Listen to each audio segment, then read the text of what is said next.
I.S.U.P.K. Durham presents the Cornwallis Community Cleanup. If anything, you know, we come to this community, they don't know who we are. They see us militant. They see us in warlike apparel, and they have no idea who we are. We here giving our people love in every way possible that's lawful. You know what I'm saying? That's what we're doing. And anybody want to learn more, definitely go to our social media sites. You understand? The QR code will be listed. We have a site, or we have a page on every platform possible. You know, we knowing that the highways and the byways are now the internet. You know what I'm saying? If you know anybody that's in need of assistance, if you know anyone that's in need of mental health care or assistance, anybody that needs groceries, anybody that needs any type of child care services, anybody that needs just somebody to talk to, call the number that you see on the screen. Link up with any school in your area, your local school.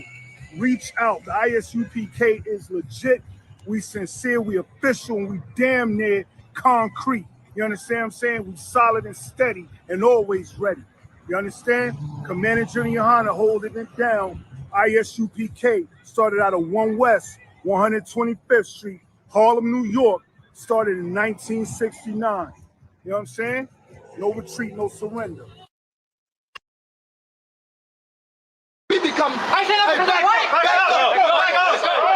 race of people have spread homosexuality and see two women in America. No way on the earth. No way on the earth. These people have gained power other than unaliving people. You're going to bow down one day, and it won't be because of us saying it. It's going to be because the Lord is going to require it. The man he struck me down right here, right now. The man he struck me right here. We pray for the same thing every day. It sounds good, but really, go ahead. But war was in his heart. The war is in your heart. That's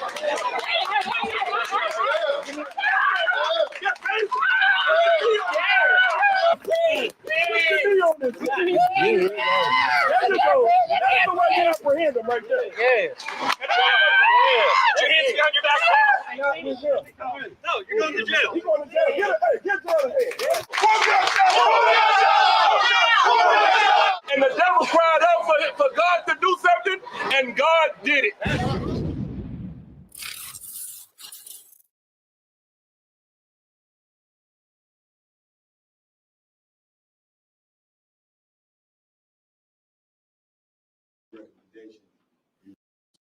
Real fast, man. Based off, you know what I'm saying, brother's recommendation, you know what I'm saying, Trooper Bonnie Yacht, you know what I'm saying, brother's feeling, brother is ready to receive his officer's test. That's right. You know what I'm saying, devil, now he came back and worked with the Lord, he's back, and he's been a fireball ever since, you know what I'm saying, he came back, you know what I'm saying, got it on.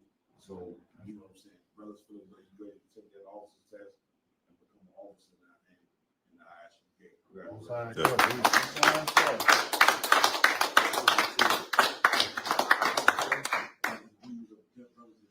down on the test, how you supposed to do it, how you supposed to pass it, and all that brothers to help you, you know what I'm saying, in that. And other than that, congratulations, my Lord.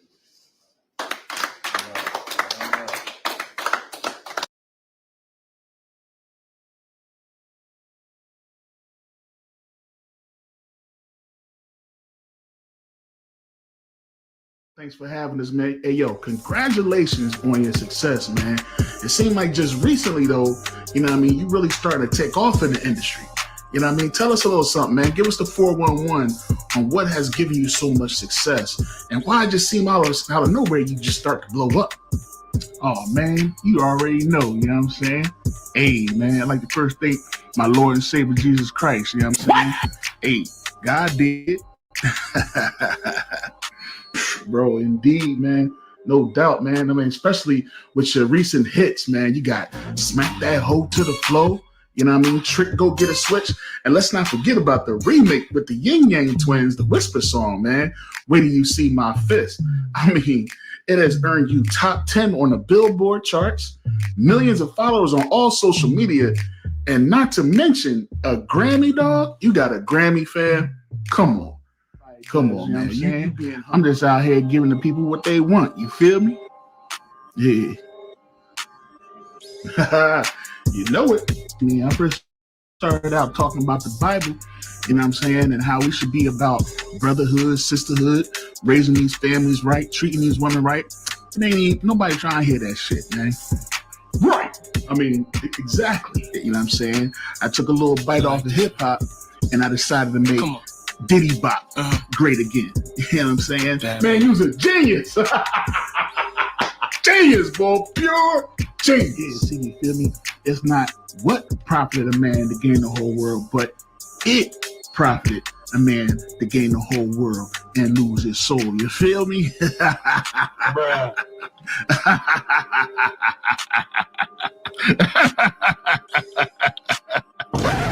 Oh, shoot.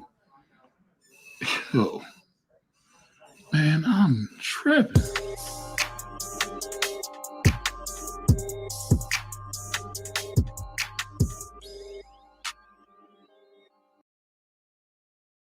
Hey, Shalom, Israel.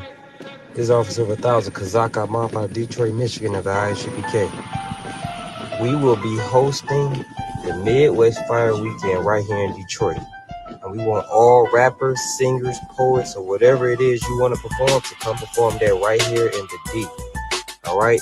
Give Officer 1000 Laban a call or a text at 586-382-0569, or you can email him your music at I-S-O-U-P-K@gmail.com. That's IMSOUPK@gmail.com. All right, send him your music. We're going to give you guys time slots. Just contact him and he will get with you. Shalom. We the only ones when they break down to the scripture. That's the niggas when they get.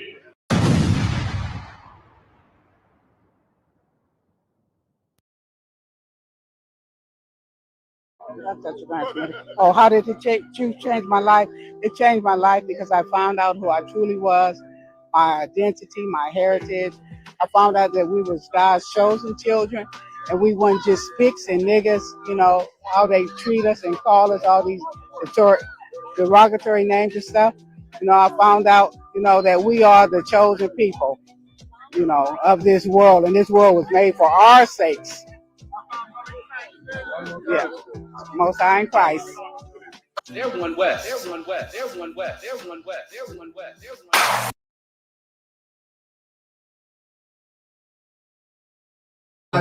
What's you good? Shalom. Okay. Shalom. What's going on with you? What's going on, Yahweh? What's going on with you, bro? What's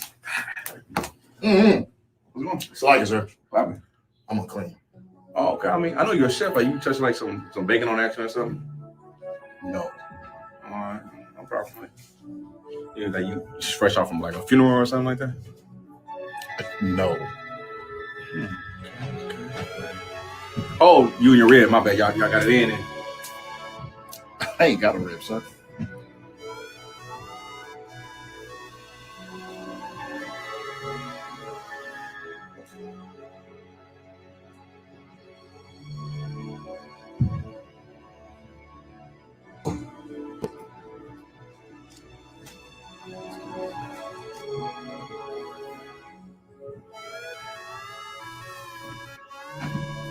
Boy, hell no. Boy, I'm out. Boy, God damn. Oh, God.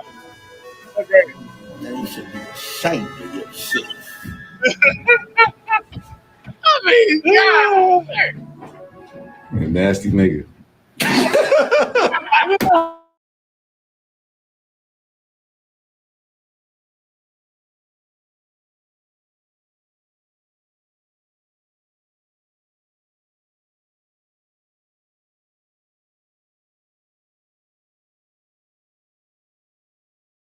We take orders around here.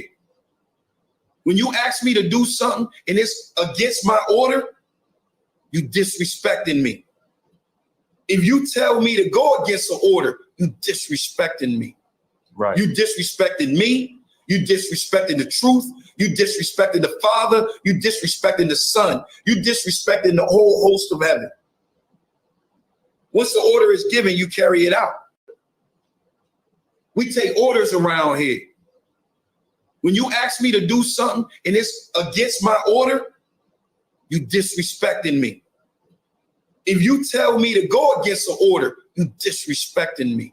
Right. You disrespecting me. You disrespecting the truth. You disrespecting the Father. You disrespecting the Son. You disrespecting the whole host of heaven. Once the order is given, you carry it out.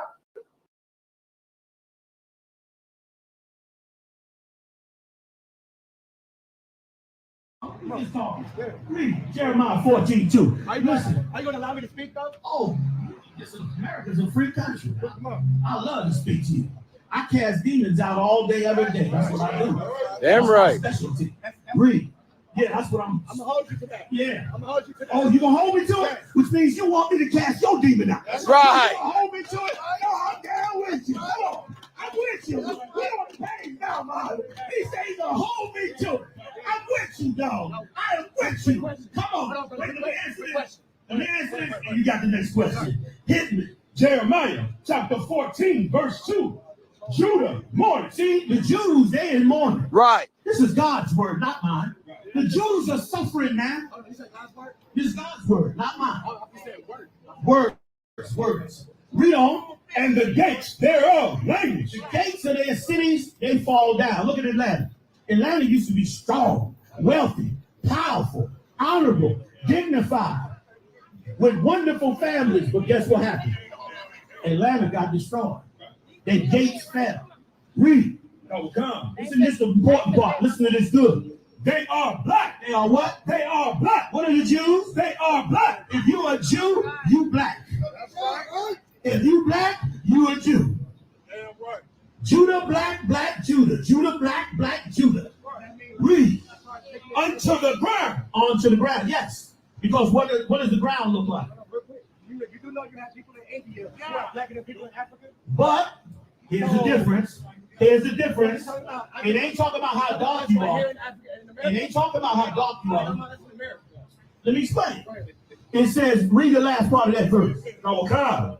And the cry of Kawakah, sir. They are black unto the ground. You hear what God said? That the real Jews are black onto the ground. Go look it up in any King James Bible. Right. Now, here's my question. What color is the dirt when you dig it up to put a plant in it? Wow. It's different shades of brown. You got light brown, dark brown. Now just do me one favor. Look around you. Don't do it. There you go. Look at him. Look at him. Where's the tribe of Judah? Right here, brother, standing amongst you. You're standing with your brothers right now. You're standing with your brothers because you're different shades of brown. Y'all been doing a lot of things that contradict us being brothers. That's not true. Before you got here. Hit me. Tell me one. My boy's been out of line. Call him. This brother right here, while I'm engaging in sexual contact, he got behind me. Shut the fuck up. Stop fucking talking, let him speak. You know why he did that? Well, wait a minute. Let me tell you why he did that. Let me tell you why he did that. Let me tell you why he did that. Let me answer you. Let me tell you why he did that. Now, let me tell you why he did it. He only did it to you for two reasons. The first reason is, unfortunately, he loves the shit out of your ass. I love him too. You understand? That's number one. Now, here's the second reason. The second reason is he tired of you doing this shit every time they come out. Right. That's what he said to me. So come on, now. Listen, I'm not saying he was right. Last time I debated y'all have been going for about a year to change. No, we've been here. I haven't been here. No. I haven't been here. I haven't been here in about 3 years. But we have been here. I can show you tapes. I.S.U.P.K? Yeah, I can show you the tapes. Nah, brother, we've been here. I'm telling you, we got tapes. You understand? But here's the thing, brother. Here's the thing. Here's the thing. Go ahead, bro. Let me ask you something. That tattoo you got over your eye. Yes, sir. Huh? Your wife's name. Was you locked up when you got it? No, sir. In Puerto Rico. You got it in Puerto Rico. Yeah. Why did you tap your wife's name on it? Huh? Why did you tap your wife's name on your eye? Because you love her. Now, let me ask you something. Did you know it was wrong to do? What do you mean? It was wrong to tattoo your heart. It was wrong to tattoo her name? Yes, on your eye. No, I did not. And the reason why, real quick, the reason why I don't believe that this wrong, because even in your Bible, Jesus Christ got a tattoo on his nutsack. He did what? Whoa. Jesus Christ has a tattoo on his nutsack. So how can you condemn anybody for having a tattoo? Can you show me that scripture? Show me the scripture where it said Jesus Christ got a tattoo on his nutsack. Good night. You gonna blow me away? I ain't never read that. Now I'm gonna get you a tattoo. Now I'm gonna get you the scripture. They tell you why it's wrong to tattoo people's names or anything on your body. When you go to the blue Bible, Yeah. the blue Bible, you must say what they're using is text. Let me show you. You show it to me. In the meantime, I'm gonna read this for you. You might be a little while trying to find it. Read. Leviticus chapter 19, verse 28. Ye shall not make any cuttings in your flesh. You see what God said? We're not to make cuttings in our flesh. Right. This beast has taught us to tattoo ourselves, to mark ourselves up, to make us like something we're not. Those are things that the heathens did. We took all of these things, and that's one of the reasons our soul is hurt. The more you sin against the Father, the more your soul gets wounded. The more it gets wounded, the harder it is for you to come back. You got to fight to come back. You don't come to God easy. You can't come to God easy. God don't owe you nothing. That's right. You owe God something. So you got to fight to stand in righteousness. Damn right. So, brother, I want you to get rid of that tattoo and do something else for your wife. Get her a nice mural or whatever it is you want to get for her. But, brothers, we got to walk towards doing what the Lord said right. This is how we get back to making Atlanta something special. Right. This is how we get Atlanta powerful and strong. This is how we get our families and nation back together. Come on with it. So you get rid of tattoo. Say again? Get rid of tattoo. No. Okay, so Revelation 19 and 16 says, on his robe and on his thigh, when you go to the blue Bible, thigh equates to testicles. On his robe and on his thigh, he has a name written, King of Kings, Lord of Lords. Can I ask you a question? Can I ask you a question, brother? This is why brothers got to come to class. I'm gonna prove to you wrong. Okay. All right? I'm proving you wrong. You ever wore a robe before? Simple question. Don't be upset. No. You're okay, beautiful. You ever wore a robe before? No. Do you know what a robe looks like? Anybody out here got a robe on? Come here. Give me this man right here with that red hat. I'm behind him. Cat. Not yet. Not yet. We working on it. Turn around right there. Show this man. I'm not letting nobody sell you crack. You know why? Because I never saw you before. But you a black man like me. And it's worth something. This is Black Watch with Commanding General YAHANNA, the only man to lead blacks, Latinos, and Native Americans. God made man on this earth. The white man he made man. God made man. God wants man to obey him. Bringing you real news. You don't need a black man in the White House. You need a black man in every black house. For many years, there's a lot of black people who didn't realize how deep the racism of white America was. You ain't gonna do nothing unless you decide where you gonna stand at with the Most High. This station is now the ultimate power in the universe. Righteous solutions to issues plaguing our nation. Boy, you better wake up and see the power that is within blacks, Latinos, and Native Indians. Join us every Monday from 9 to 11 p.m. Black Watch. Let the show begin.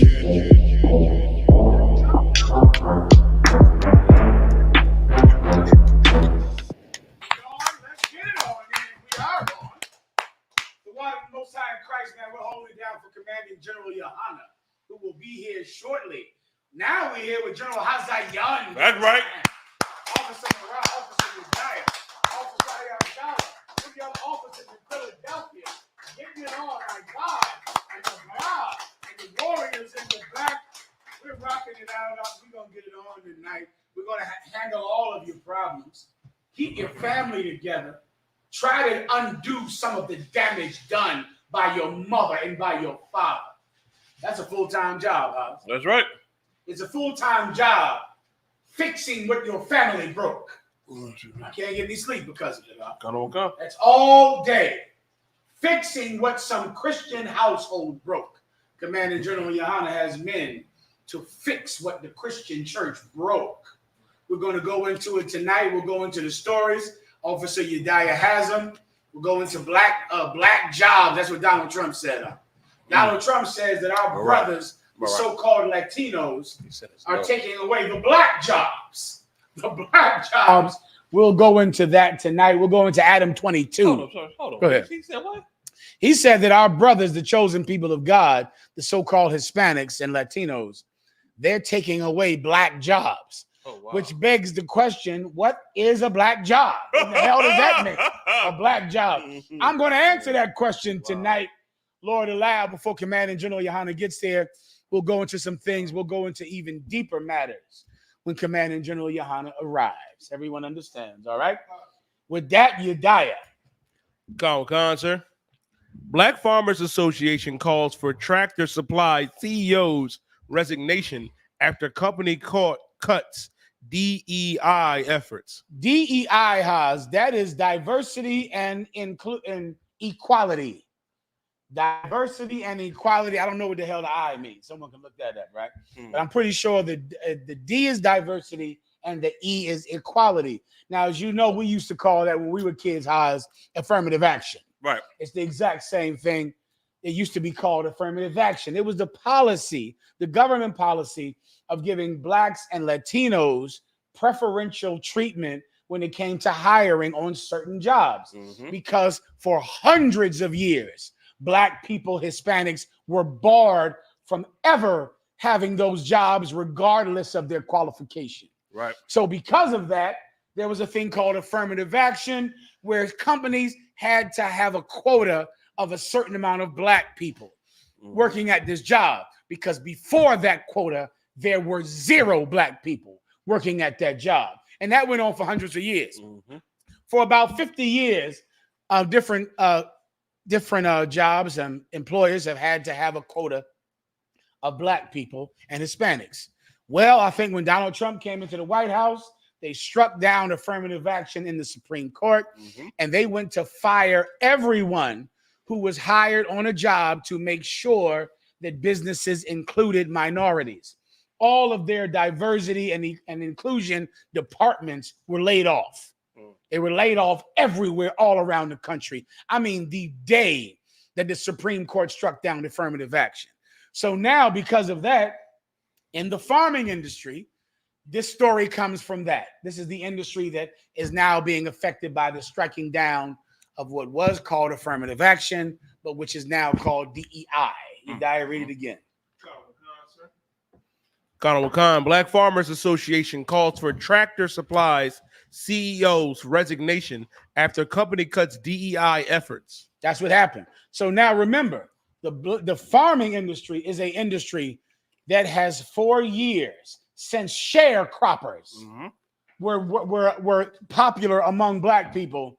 They've been making sure that no black person can own a farm, making sure to rig the system so that black farmers can't exist. They were say again. Remember that story we did in Colorado when they were trying to run that cat off his land? Forget Him and his wife? Yes. They had the land up front of they was running them off the land? Yes. That's one of them. That's been going on since the end of the sharecropping period, where black people would basically have a farm that someone else owns. They work it for a share of the crop. And that share wasn't enough to feed their kids. That's what happened right after slavery. That's what they did with that vast talent pool that they had, who at one time were slaves, who were farmers. They were experts in farming. They could have run that industry from the expertise and the experience they had from making some devil rich. But they weren't allowed to take hold of that industry. They weren't allowed to get loans. They weren't allowed to thrive. The oppressors kept them out of the farming industry. Well, for a little while, they had diversity and inclusion managers to make sure that a black farmer existed. Even with that, I think it was about 200 black farmers. Yeah, not a lot. I mean, it's like damn near none. Yeah. Now there's going to be even less, because in this city, in this state, they fired everyone that was trying to make sure there was at least 5 black farmers in every state. You understand? That's the story, you die, or is it more? And let me tell you something. I think about affirmative action and diversity. You know when I think about it? I think about it on a plane. On a plane is when all of you devils out there, can I say devil? Probably not. Is when all of you oppressors out there, every white, can I say white person? Every oppressor that flies, you should be terrified every time you fly. If you're an oppressor, you should be horrified whenever you get on a plane. You should be terrified. Do you know why? Because there are more qualified black pilots who did not get that job because of the color of their skin. Yep. And you are flying in an airplane with a man who got this job because he's white. And there is a better pilot, a more qualified pilot, a more educated pilot, who is not your pilot because he's black. Don't you understand? From this society keeping black people out of jobs, you have hurt the society, because there are black people that are better. Don't you know about the computers that put Neil Armstrong on the moon? They put him on the moon. Yep. Black women were the first computers. They did a movie about it. They were the first computers. Can you imagine if they said, we're not going to let these black women do math in NASA because they're black? Then Neil Armstrong would have went nose dive into the river, into the ocean. He would have never made it to the moon. You're flying on planes with a pilot who's there because he's white, not because he was the best pilot. And it's going to happen more now. Now that they have struck down diversity and inclusion, you're going to have people working at nuclear power plants who are not the best engineer. They're the white one. You're going to be flying in planes with a pilot who is there because the better pilot was black. And now you're on that plane with him. Is that what you want? Do you want race to exclude better qualified black people? Do you want race to exclude better qualified black people, Hispanic people? That's what Donald Trump was talking about when he said black jobs. Let me end the controversy. I see it on my timeline every day. What is a black job? Here is a black job. A black job, here is the black job that Hispanics are taking. Hispanics are taking the jobs of picking cotton. That's a black job. That's what Donald Trump is talking about. When Donald Trump is saying that illegal immigrants, now remember how they're illegal. An illegal immigrant does not have a driver's license or an ID or a social security number to get a legitimate job. He cannot get one. The only job that an illegal immigrant can take is a job picking cotton in the fields. Donald Trump believes that's a black job because he only views you as cotton pickers and people that work in fields. A black job is a job in the fields picking cotton in the South. Who's doing that jobs now? Mexicans are in the field picking cotton. Guatemalans are in the field picking cotton. Haitians are in the fields picking cotton, picking tomatoes, picking avocado in California. They're illegal immigrants. Why? Because it would be illegal to pay an American citizen $4 an hour. That's why illegal aliens or illegal people are in the fields, because you get paid 90 cents an hour to work in those fields. And remember, there's a minimum wage for legal citizens. Donald Trump is saying that Mexicans are now picking the vegetables in the fields for 90 cents an hour that black people should be picking. That's a black job. Field work. Field work is a black job. That's what he's talking about. You're not supposed to be a pilot. You're not supposed to be a doctor or a lawyer or an engineer like Nakar or an electrician or a truck driver. Those are white jobs. That's what you need to ask yourself. Instead of asking yourself what's a black job, Ask yourself, what is a white job? Who ever worked construction? Anybody online? Who works on a construction site? Who runs it? White people. White people are in the construction union. The Italians run the construction union, and they hire Mexicans who are getting paid under the table. Yep. They're not making minimum wage. Yep. They're making less than minimum wage. Yep. The Italians run the construction business. The Italians run the trade unions. The Italians, the Irish run the police force. The Irish run every other trade that exists. The construction job is a white job. Yep. Being a lawyer is a white job. Being a doctor is a white job. Who are the truck drivers? White people. White people run the truck driving industry. It's them. It's their industry. Who runs the hair care products? The Chinese. Who runs the hotels? The Indians. Every other nation has the jobs that are outside of the field. Right. Every other nation. The only job left for us and Mexicans is for Mexicans and black people to fight each other over who's going to pick the cotton. I'm not doing it. I'm not doing it. Don't you dare hate an Hispanic because he's forced to pick the same cotton that you fought to get out of the cotton field. Now a Mexican is in it. What you should feel is pity on the Hispanics. What happened to pity, Haas? Please. If I could, I know I got a cousin of mine, right? Go ahead. That's been working in construction. I think I got him into the business way long ago. Got him so he get out the streets.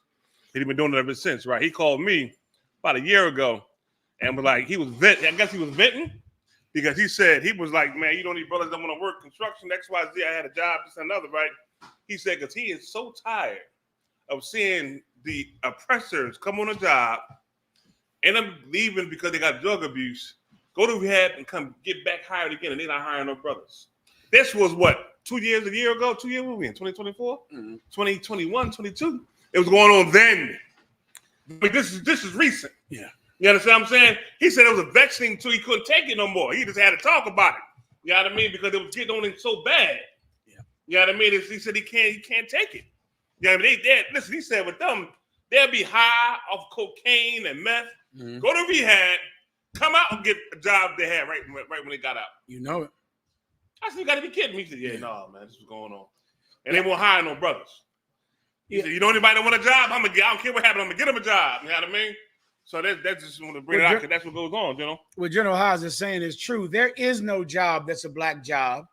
Donald Trump, because he's an old, disgusting, filthy, entitled bastard.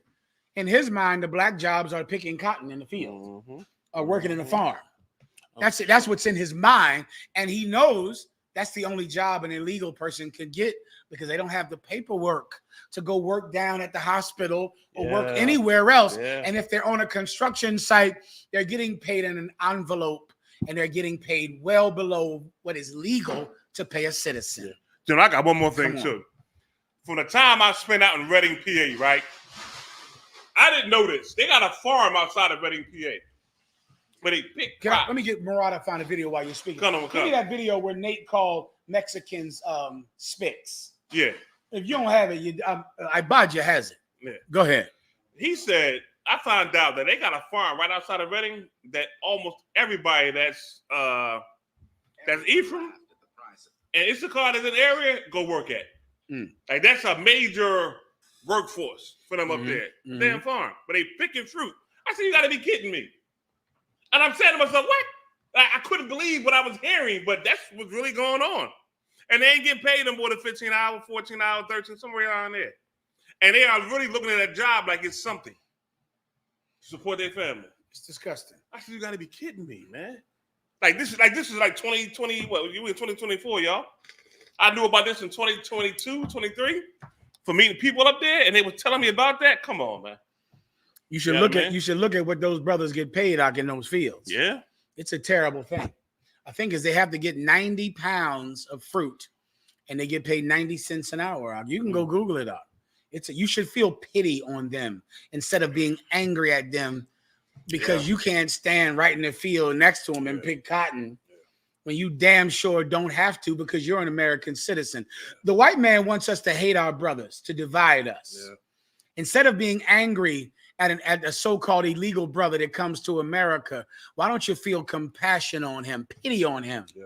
Because the only job he can get is the one you had in 1775. That's the job you had. Yep. And that's the only one he can get. And pity should soften your heart. Pity should soften your heart for your brothers. This bastard, Nasty Nate of the IUIC, I'll never forget this. He was angry at a Mexican brother who left the IUIC, and I'm sure he had damn good reason. They're disgusting, and they unalive people's daughters. You know, that's the cat who brought out the whole COINTELPRO. That's the same one. That's the same one. That's the one that came out and brought out how they was doing COINTELPRO on everybody. Him. I didn't know that. That's the same one he called it. And this brother, and then he said, where is he at? That, can I say the word? He said, where is he at? That he used the derogatory term for Hispanic. And he called this brother that name. Yeah. I said, who is this cat? He calls this brother a derogatory name for Hispanics and yet claims to want to lead the 12 tribes of Israel. He's a disgusting pig. Yep. And let me tell you something. The Bible says this, in the kingdom of heaven, the people who worship that beast and the people who hate Christ are going to be the least in the kingdom of heaven. That bastard Nate is going to get in those fields up. Yep. Eventually. Whenever he finally gets to the kingdom. I don't know how many generations that will take after his tongue grows back and his eyes grow back in their sockets.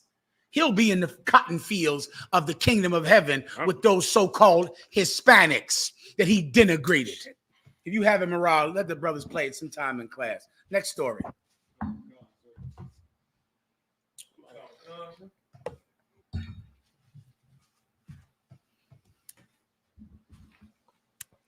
Beryl unleashes high winds, heavy rains in Texas, stranding residents and leaving 2 million without power.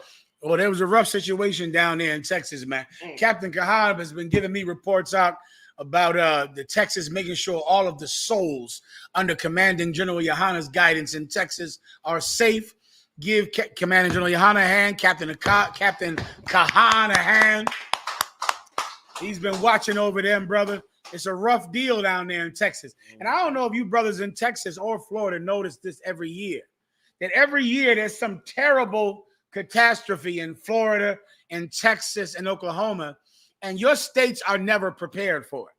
These states down there who constantly have these natural disasters are never prepared for them. And I'll explain to you why. Because they do not want to spend the tax dollars on protecting those poor people from an obvious natural disaster that comes every year at the same season, every damn year. Every damn year there's a flood at the same time. Every damn year there's a hurricane, there's a tornado at the same time. How's they call it hurricane season? Yes, sir.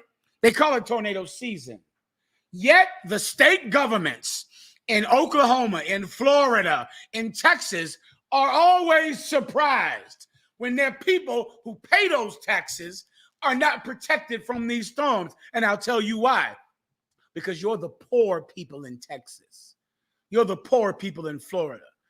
And they don't want to spend money to make sure that you keep your power on. Now, if you don't pay that electricity bill, your power is getting cut off in Texas. But even though you pay that bill, they'll never do anything to make sure the power stays on, because our oppressor is the devil that the Bible speaks of. Right. And he has no kindness. The Bible says that he feels no mercy on the aged or the young. He doesn't feel anything for the people of Texas, who he full well knows are going to lose power. They've lost, if they lost powerhouse in Texas, they've lost air conditioning in Texas up in the summer, which means old people are going to not live anymore. Yeah. That's what that means. Yeah. The state is going to be purged of the sick and the invalid. Next year it'll happen again. You had your hand up? Microphone. You died. Where's that scripture that talk about the chariots? Quickly, please, Akim. The house of the thief. Salakia. So what you bringing out is so heavy because I'm a lineman. So What does that mean? it means you work on the power line. So whenever You go up top, kind of kind. how high you go up in the sky? I mean, I could sometimes climb I climb transmission towers sometimes. Those How big. How that's tall like is that? a couple 200 feet, maybe 300 God feet. damn, give him a hand now. I'm glad you're up there. Listen, now I feel safe because I know you're up there, and I know you're the best qualified person to be up there. Go ahead, up. And there's this thing called chasing storms, which is when the contractors go out to like places like we got We don't like have him Texas. on camera, do we? Can he stand here? Or is it anywhere he can stand? Stand right there, brother. So what the brother was just saying, they didn't get you on camera. The brother was just saying that you're a lineman. What is a lineman? A lineman is basically like historically it's called an outside electrician. Okay. Which means you work on higher voltages than your average inside guy. And it's more dangerous. You get paid a lot more. And you chase storms. So you basically go where power outages are at. So like that's where the big money is. That's where the city governments pay you like double whatever you make salary. So it can be like $70 an hour and stuff like that.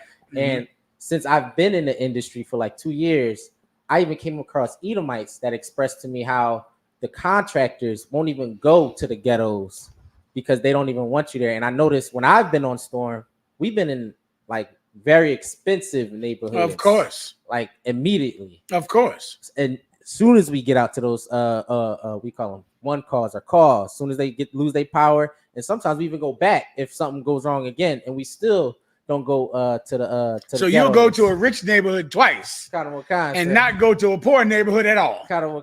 Keep going. And sometimes we even leave, and I'll be like, I never even seen the low income neighborhoods of this city we've been in storm at, and I'm assuming, and sometimes they'll be like, we don't even want to go there, we don't want to deal with those people over there.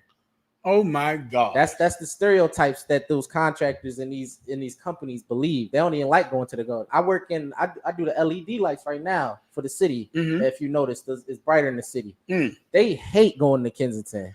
There's always crackhead, and I can, being in the truth, I can see that the brother or sister has a mental disability. Yeah. As soon as they see somebody just talking to themselves or something like that, automatically crackhead. So you see the stereotypical comments they make. And the stuff they just think about our communities. I was just saying, it's so heavy what you bringing out, sir. It's automatically true. Give him a hand now. Well said, Agin. Fuwada for that information. We all need to know that, brother. Like that's absolute proof. Like he's the right. I feel safe now because I know there's the best qualified person on the job keeping the power on in this city. Like now, can you imagine if it was all oppressors, which is what they want? Then there would be no lights on in the ghettos or the barrios or the reservations because they would never send anyone there to fix the lights. Just like Commanding General YAHANNA said, we need nepotism in the Black and Hispanic community. It's called inheritance in the Bible. We need to freeze out everyone who is not in our family, just like LeBron James freezed out the people not in his family. We have a big family, Hans. You know. And listen, you know, for all of those who are amazed at what this young brother said, all of y'all know this happens on y'all jobs. You just don't have the heart to admit it. You don't have the heart to come to terms with it. Let me remind you what happened during the time of that big hurricane they had down there when the levees broke in New Orleans, right? When the black people was running from New Orleans going across the bridge, and there was a town. Well, them town people stood on the other side of the bridge with guns. And would not help the ones who were refugees or you know being hurt by the storm into their area. They threatened to unalive everybody or anybody trying to come across that bridge. Let me remind you of that. Let me give you something else. Like y'all love these so-called pastors and preachers, right? That one Joel Osteen has a big facility and locked his doors. T.D. Jakes locked his doors. None of the ones you love that you think is somebody special opened up their facility to help Black, Hispanic, and Native Indians. You know what I mean? The flood in Texas, they ain't want to help nobody. The flood in New Orleans, they ain't want to help nobody. Or unless when they came by on a boat, they told Black women to show your breasts, and then you can get in the boat. You can look that up. We gotta learn how to start favoring ourselves, man, and being down with ourselves, no matter what they say. And so if I could bring out one scripture, you get it on. Give me Zechariah 5:4 real fast, man. This hurricane season, why ain't this hurricane season left? The Lord ain't making it leave because of what you did to the people in that land.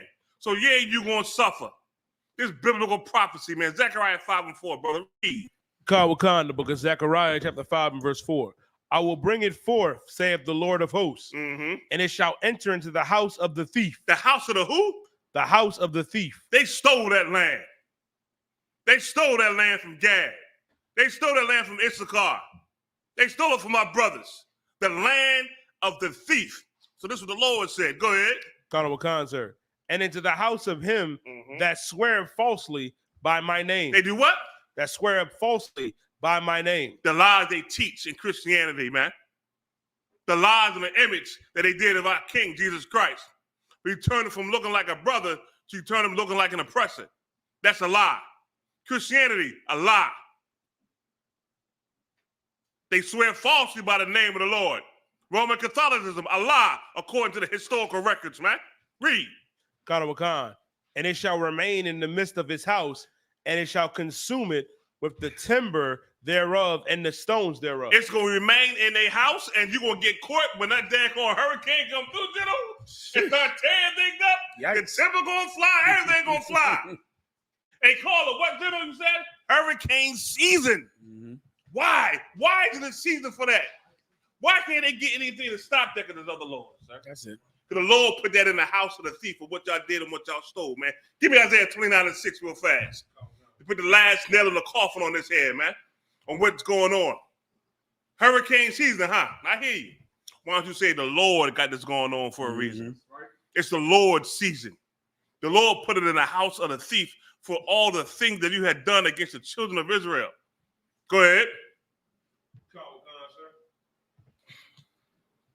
Wakanda, the book of Isaiah, chapter 29 and verse 6. Thou shalt be visited of the Lord of hosts. Go ahead. With thunder. With what? With thunder. Go ahead. And with earthquake. And great noise.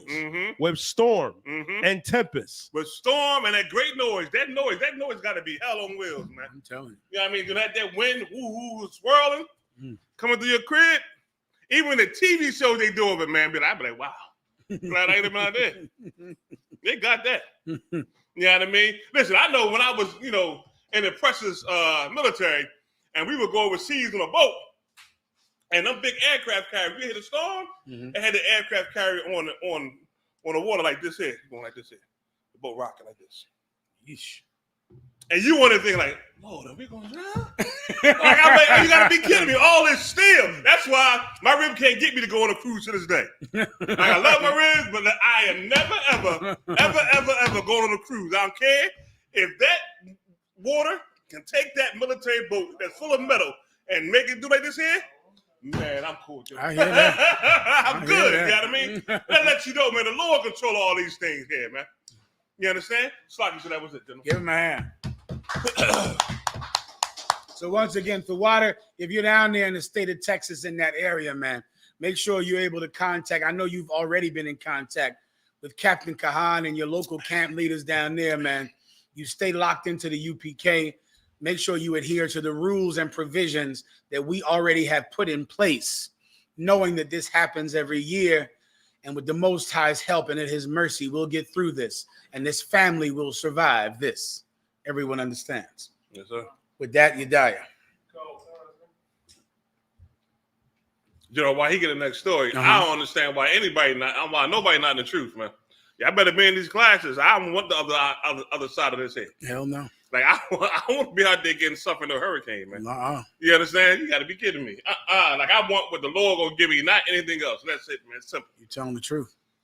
Go ahead, Yediah. Khan, sir. Social media is reacting to the I.S.U.P.K's recent performance at the opener festival. I don't know anything about this, so I'm going to lean on the expert on all things I don't know a damn thing about, which is Officer Yediah. Give him a hand. Yeah.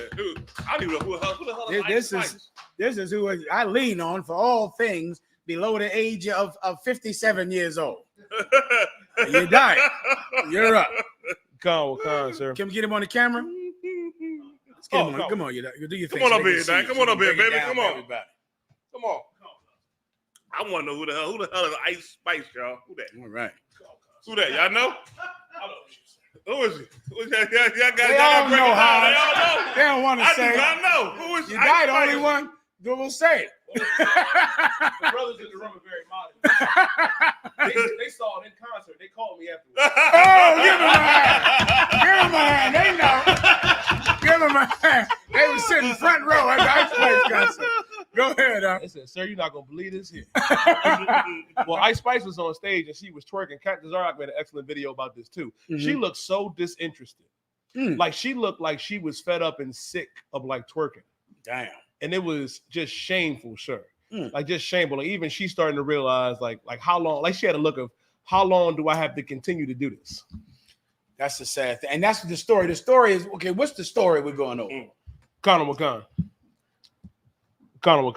It said Ice Spice had the crowd lit at the 2024 opener festival in Glenita, Poland on Friday. It says the rapper was one of many artists to heat up the stage at the opener. This year's show included Gunner, 21 Savage, and amongst others. So the story is just that she was twerking at a concert, or is there something else? But okay, is that the story, you die? Con, like she was real disinterested while she was so meaning her twerking had no enthusiasm, and you could just tell that she was offering people her body. Con. And she didn't want to do it, but she knows that people want her body. Con. And so she gave it to them. That is a sad thing. I know I can picture that in my mind. And I can visualize in my mind's eye how sad it looks. And you know what it always reminds me of when I see it? A violated child. A violated child. This all comes from child violation. Yes, sir. When you violate a child at a young age and they want to please the adult, because a child inherently wants to please an adult. They want to be a good girl, don't they? Yeah. They want to be a good girl. There's a video I saw in the United Arab Emirates that I halfway can't talk about, that because it's stuck in my brain and I think about it every day, of some little boy who was in the United Arab Emirates and he was being taken to have relations with men, and somehow some investigative reporter got a camera in the car to see him. And they turned to this boy in the car and they said, "Good boy." And I'm going to stop talking about it because it's stuck in my mind and it curses me. The look on his face when they said "good boy" to him. And that's what so many girls and boys are going through here in America as well. They're going through trying to give this adult what they want. They're trying to be good. Is this what you want, daddy? Uncle, is this what you want? Does this make me a good girl? And so they learn to disassociate themselves from their bodies and their minds. Let me give you another a sign of this. And brothers, you have met someone like this. They will have sex with you, but they won't kiss you. That's that. Because in their mind, they can give anyone their body because they can disassociate themselves from here down. So they can twerk, they can perform oral sex, they can open their legs, but they don't kiss. No, I can't do that. It's too soon for that. Let me give you another one. I can have sex with you, but I can't say I love you. That is the wildest. I've been in councils like that, Hog. Yeah. I've been in councils where I go, let me try to get this right. So you can open your legs, stretch from east to west, right? And the brother can put all of his life-giving seed into her. But we can't say I love you. We're not ready for that. I sit there and go, I seem like you're ready for a whole lot. Right? How is saying I love you more intimate than naked swapping of fluids and life and venereal diseases and birth? How could I love you be bigger? I know how. Because a long time ago, you learned to give yourself from here down. Wow. Not here up. So I can't say I love you. I can't kiss. But I'll perform oral sex on you. But I can't kiss you. Ice Spice is one of those. Wow. Ice Spice is just at those concerts, just giving you her body. You can have it, but you're not getting this. If you try to kiss her, Rock, it'll be harder It'll be harder to get a kiss from I.S.U.P.K than it will a lap dance. It'll be harder to get a kiss than it is a lap dance. It'll be harder to get a kiss than oral sex. It'll be harder to get the words "I love you" than for her to have sex with you. The blame falls on the people that have been in charge of our morality for 400 years. The people that have taught us what is moral, what is good, what is decent. They say looking righteous is the total burden of God. They say all you have to do is confess with your mouth, hallelujah, and you're a good person. And they are like sepulchers, whited sepulchers. Inside, they're full of dead bones. Their content is evil. And what they show you on the outside, their twerk, their dance, that is the thing that all of you flock into church for. Yeah. You die. Come on. What's like? No, go ahead, bro. And the good thing about this story is that a lot of our people saw this. Like when I was on social media, they was like, damn, like, is this all you can do? It's the same thing. I was rapping with some of the Akim. Like Bakar Yala, you asked a good question too earlier, because Sexy Red is another one. Her ticket sales are going down. Like nobody's going to see her. Why are the ticket sales going down? Because a couple sisters online, you know what I mean, in the world, and they're so prophetic when Commander General YAHANNA said this is the year of the sisters. A lot of sisters are starting to stand up and speak out against Sexy Red and I.S.U.P.K and the Cardi B's and the Meg Thee Stallions. Give Officer Yedaya a hand, because I noticed the same thing, Yedaya. Let me tell you, I think the Democratic Party and the black church leadership, I think they sold black women short. I think they underestimated black women. I saw that BET Awards out, and you could tell that was someone trying to placate to black women, trying to give black women what they want. They were trying to black women, Oz. Black women are smarter than you think. You underestimated them. Black women saw the whole show. The whole Usher tribute was done by strippers. They're like, how is this an Usher tribute? The whole Usher. I didn't see it. I didn't even watch it. I didn't watch it. I had to watch it for research. But let me tell you, I know I got to teach these classes, so sometimes I got to watch a stripper every now and again, only to inform myself of the content. So I was doing my research, and I saw these twerkers up down there, right? And they were twerking. They were supposed to be celebrating Usher, but they twerked and twerked and twerked and stripped and shook their behinds. The entire show, from start to finish, looked like a strip show. You understand? And I know that they thought that black women were going to say, this is women's empowerment. Black women were smarter than you thought. Hispanic women were smarter than you thought. Black women did not like it. They did not like the BET Awards turn into a strip show. They didn't like it at all. And listen, give them a hand. About time. They showed content. They showed some character. And you might be getting wise to this, which I have never, Haas and Yedaya, this is one thing of the many things that vex me day and night and steal me of sleep every day. This is another thing that steals me of sleep. The women's movement, the Me Too movement, the women's liberation movement. You know what steals me of sleep? How is it that the movement to give women more power made women do exactly what men want them to do? You're an empowered woman, so you show me your breasts.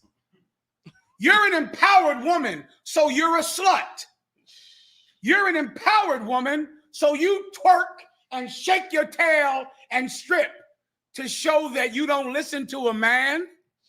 Bitch, I've been waiting for you to strip. Hi, let me tell you, if you ever wondered, it's men. It's over. Women have empowered themselves, Yedaya, to have sex with any man they want, to strip in the middle of outside, to strip in full daylight. And if you have sex with them, they'll have an abortion for you. And you ain't got to worry about paying child support. That's women empowerment. The women's movement is giving men everything they've always wanted. Let me tell you something, sweetie. Do you know who wants you to have an abortion? Your boyfriend. Yep. He is the one that wants you to have an abortion. In my neighborhood, the old school abortion was to get in an argument at the top of the stairs. Yeah.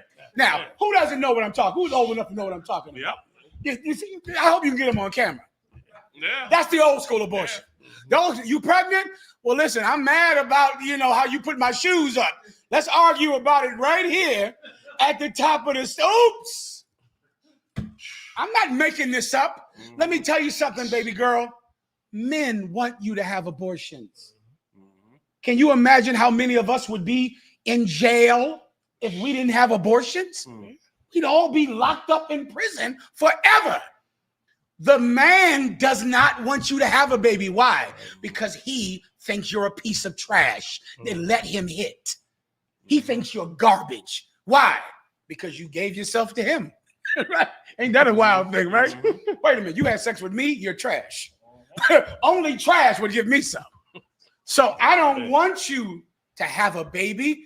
Women thought they were in charge and they were being empowered by being sluts and being proud of it, by being able to have sex with as many men as they want, by walking down the street naked, and by having abortions and being with a man who doesn't want them to have the baby anyway. Bitch, all you did was empower men. That's all you did. You didn't do anything for women. You empowered men. Now I get to see you naked. I've been waiting to see you naked. Don't you understand that men at one time had this sneak a peek of your ankle? Yep. That was the time. Yep. When a woman would be sitting down in a chair, a brother wait for her to cross her legs. Yep. So that the dress would just go up enough to make you go, oh, shit. Hey, I turned the house. You see the ankle on that girl? He said, yes. I said, oh, Jesus. That ankle is calling me home. That happened. Yeah. When men would try to, your body move a certain way, and you get just to see a little peek of the split that goes up the dress of her thigh. But then women got empowered. Now I see your naked ass every day because women are empowered. You empowered me. I'm empowered. Right. I get to see you naked. Yeah. I don't have to pay to go to a strip club. I'll turn on BET and see you naked for free.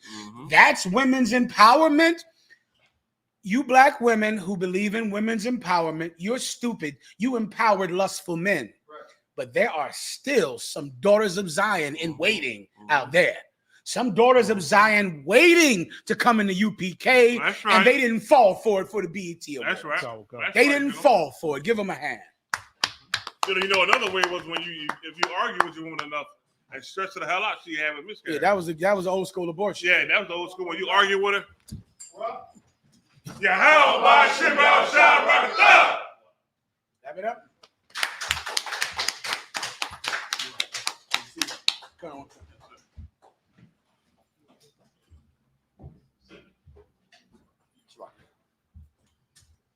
We were just going over a story about I.S.U.P.K on how she was twerking with no zeal, and the ticket sales are going down with her and Glorilla. Sexy Red. And Sexy Red. Salaki and Sexy Red. Go ahead, you die. Con, sir. Next story, sir, a recap of it. I think next story. Con, sir. Unless you had more you want to go in on. Oh, la, sir. That was it on that. Go ahead. Con, sir. Nashville leaders condemn white nationalist march on the 4th of July weekend. I don't know if you saw this, sir. This is all those devils, all those Edomites walking down the street waving American flags. We should have some video. You want to play some video, Murrah? Did y'all see the bitch ass purple? The brothers told me about it. I didn't see it. That was ridiculous. Kind of woke up. You got to march on the opposite street. It was a joke. The brothers told me about it downstairs. That the Purple Pigs had a counter march to these the Klan rally that they had, I think, in Tennessee. If I could, like watching this here, right? Okay, you see how they cover their face, they hiding it. Like that stuff they hide it, but then as you go on about your life and your jobs and different things interacting with the oppressor, You don't know who this cat is. You could be talking to one of them cats who was down there in the march. That was You in know charge it. of everything. You don't know who they are. Yeah, I remember one time when I was in the oppressors boot camp, and this one oppressor was caught he was writing a letter to his father, right? And they caught him. They took the letter, and the next one they put us all online. And he read the letter, and they said, "Yeah, Dad, I'm in here in this boot camp with a bunch of stinky ASS niggas. They stink. They don't know what they're talking about. They dumb XYZ." And we listening.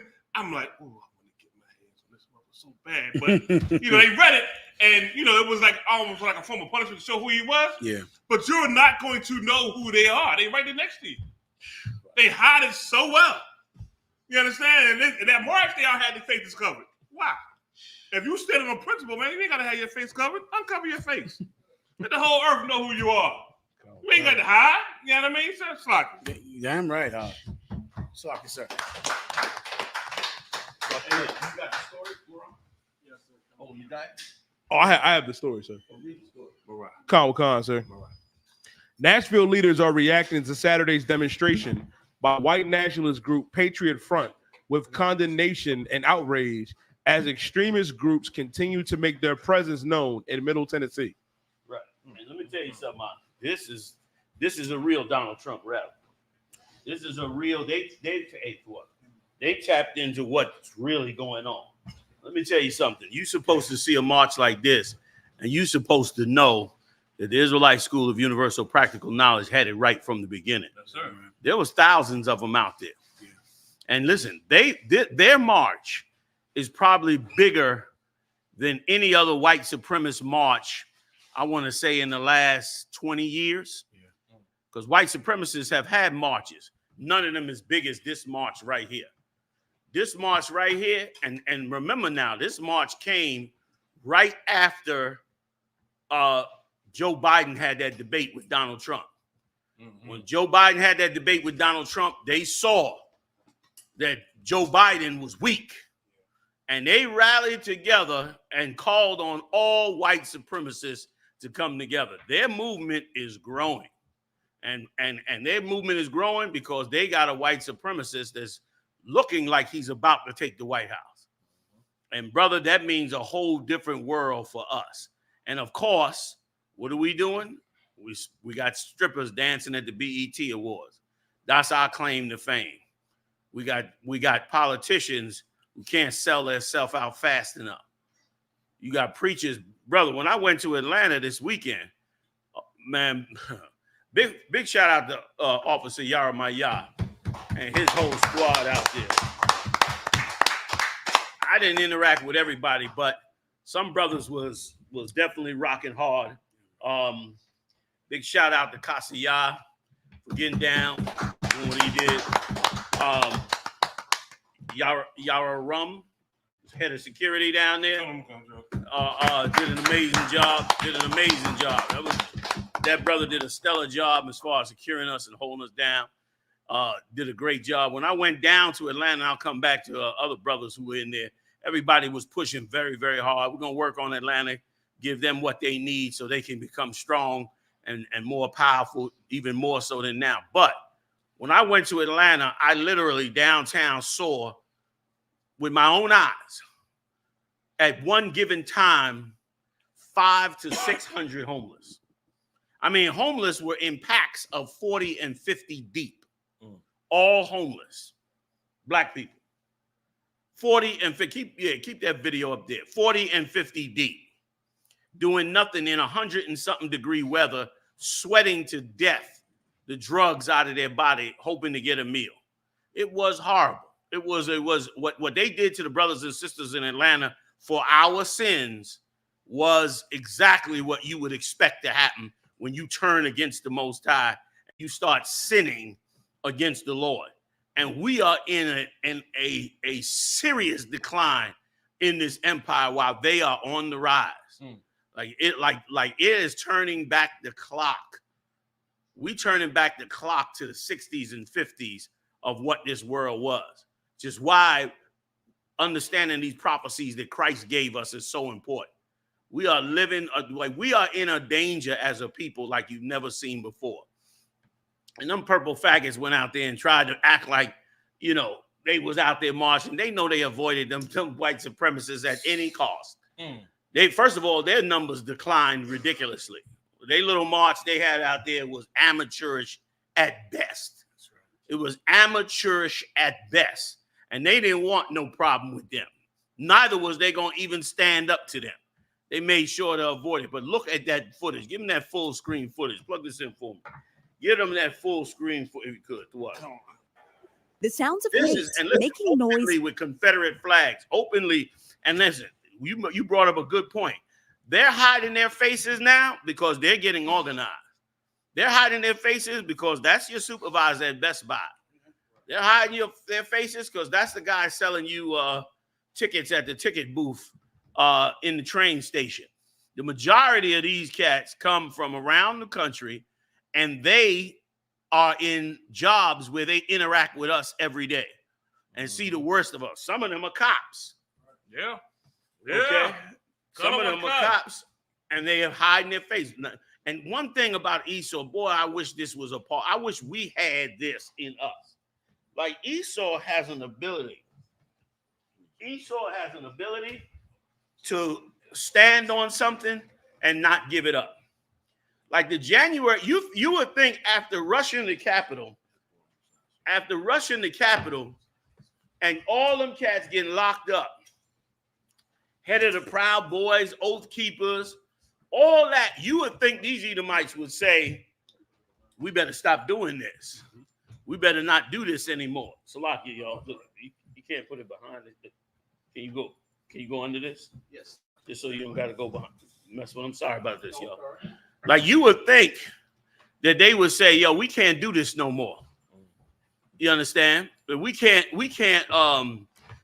keep doing these type of things. Not Esau.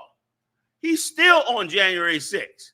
Those are the same cats from 2017 back with more soldiers preparing to do harm to the Lord's chosen people. Like that Confederate flag isn't just them wanting America back. It's partly that, but it's partly to get rid of you. And Donald Trump promised them if he get in office, he would get rid of you. He would destroy your life, wipe you out. They already destroying you in the housing market. This is serious business. But of course, don't nobody want to hear about this. I'm sorry. Let's go back to what's the little Usher? Let's go back to this. That's right. Yeah. Let's go back to what's his big hit? My Way. Huh? My Way. I think. Okay. I don't even know. But whatever, like that's what's really important. And let me tell you something. We told everybody this in Atlanta back in the day. We begged Atlanta to stand up. We begged them brothers out there. The only brothers that stood up was in the I.S.U.P.K. And them brothers out there in Atlanta took a bloodbath because of it. They took a bloodbath economically. They took a bloodbath spiritually. We was out there arguing with brothers who was in the truth back in the day, turned their back on the truth, went out in the world and let the sodomites convince them to get into sodomy. And now, of course, they got 2 legions of demons on them. And now they want to come back and are angry with us. That's another thing that never ceased to amaze me. Yeah. I see why they killed the prophets in the past. We tell you what not to do. We tell you that it's evil. We tell you that it's going to destroy you. You don't listen to us. And then when it does, instead of saying, yo, man, you tried to warn me, man, I appreciated that. You turn on us. You turn on us like we made the thing happen. You turn on us like we did that when we were the ones trying to help you from it.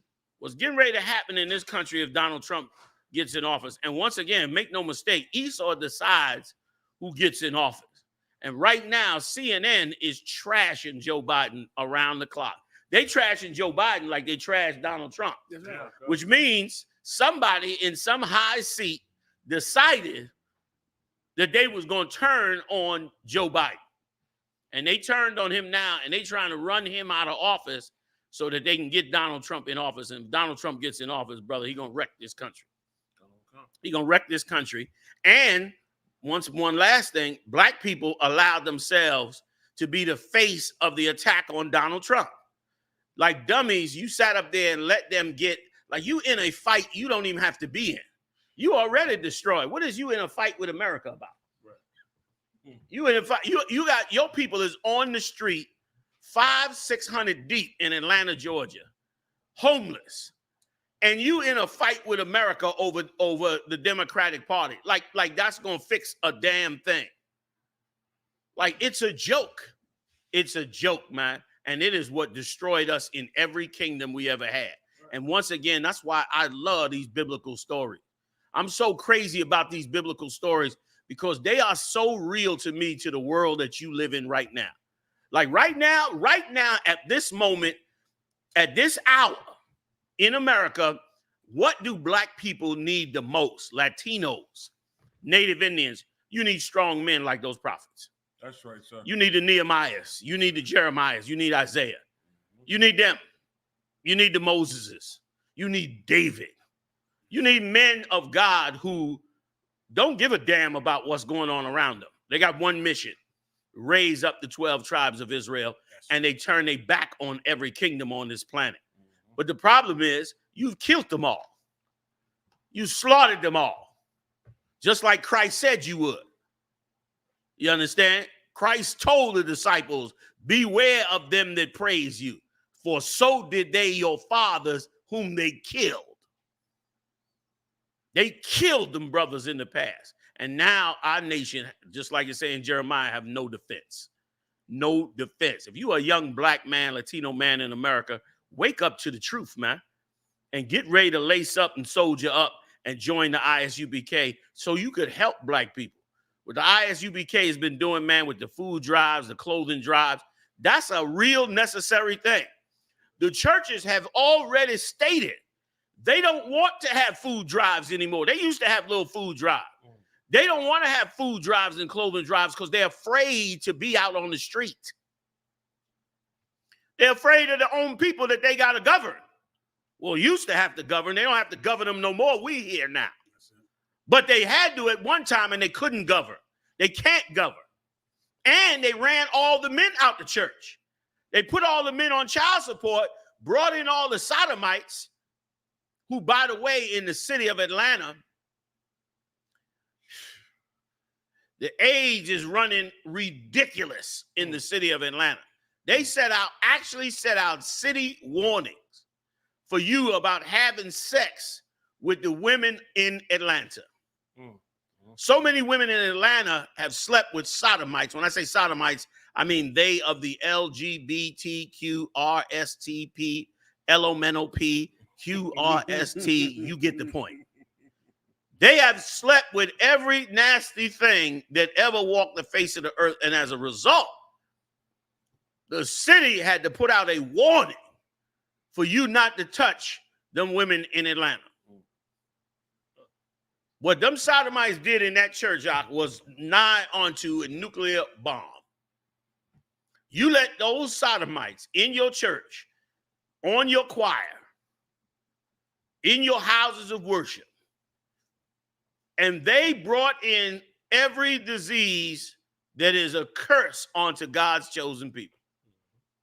And as a result, it got spread throughout the entire city of Atlanta. And as a result, you've almost destroyed any marriageable ability of a black man. And let me tell you something, man. I felt sad for him because I was in the city of Atlanta, brother, and the women was chasing the brothers down like I can't even explain. Women came up to Kazak Ahmad in the lobby and said they wanted to take a picture with him because he looked like somebody. That's how bad women needed a man. Them women in Atlanta, and I don't suggest you run down there too quick unless you have a nuclear Geiger counter. And pick up rating. Oh, you got to check the Adam's apple. Oh, damn. That's it. You got to check the Adam's apple. Huh? Good test. Good first test. But you still got to go beyond that now. Because the plastic surgeons are getting better. Oh, shit. Oh, excuse me. In Atlanta. Right. Man, them plastic surgeons, brother. Them, that, and the little chemicals. You're right. They shoot you up with a chemical, brother. You wake up tomorrow, be a full-fledged woman. You wake up tomorrow, be Diana Ross. They hit you with that needle. You wake up tomorrow, full breaths. It's crazy. You right. Check that Adam's apple. And it's sad. It's sad that we did not listen to the Lord. It's sad that we skated the scriptures as though they was old and archaic and unimportant. It's sad that we let them steal away our own culture and identity, our scriptures, our Constitution. We let them strip it away, man. And meanwhile, these dudes are marching right after they all got locked up in January 6th. Yeah. They out marching again, knowing that if Trump get in office, not only are they going to be in power, but the ones that's in there. Boy, I wish Israel could be so strong. I wish the Lord's chosen could be so strong. That's right. Because we would not have let, in our right mind, we would not have let any sodomite come into our churches and turn our churches into homosexual meeting places. Because that's what they became in Atlanta. They became the perfect enclave for the down low and destroyed brothers and sisters with it. You understand? And destroyed, came in, twisted the whole thing around. Next thing you know, they run in the church. Next thing you know, strong black men are being run out of their houses. The scriptures say, man, let the weak say I'm strong. Now's the time to say you're going to be strong. Now ain't the time to be weak, or you're going to destroy further this nation before the Lord gets a chance to fix it. I yield.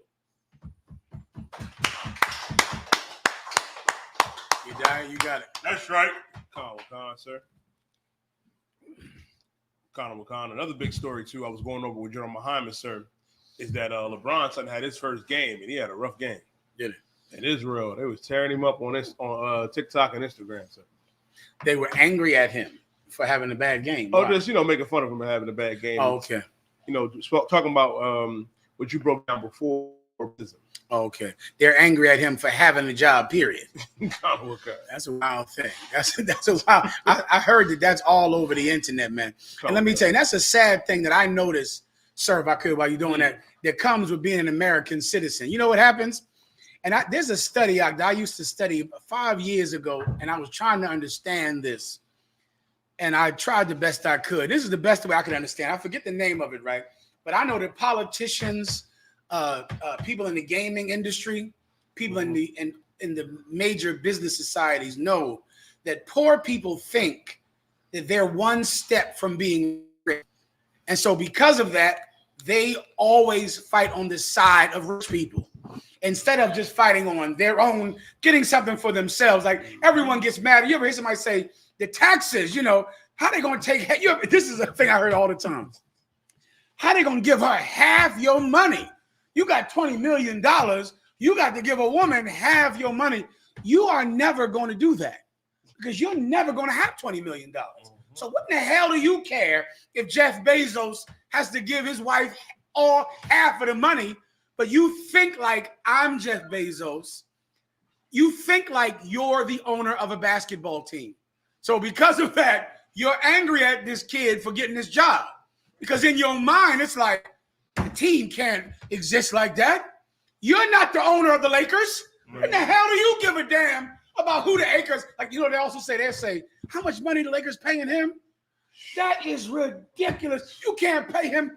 Why in the hell would you care if he is beating the Lakers for money in your mind? And this is some witchcraft that I don't know if other countries have it.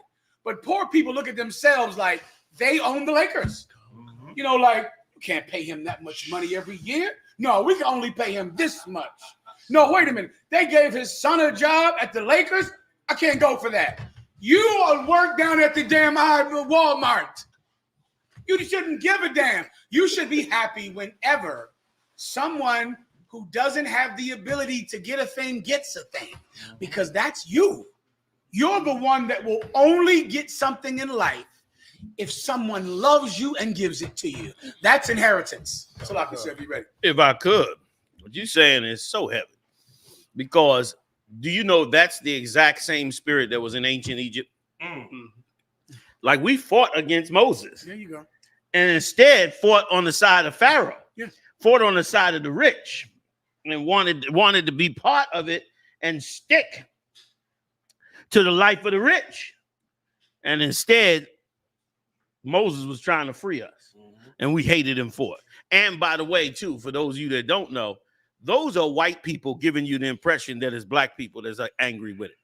White people are angry with the nepotism. White people always, this is something else that black people don't realize. The white people always feel one step away from black people taking over.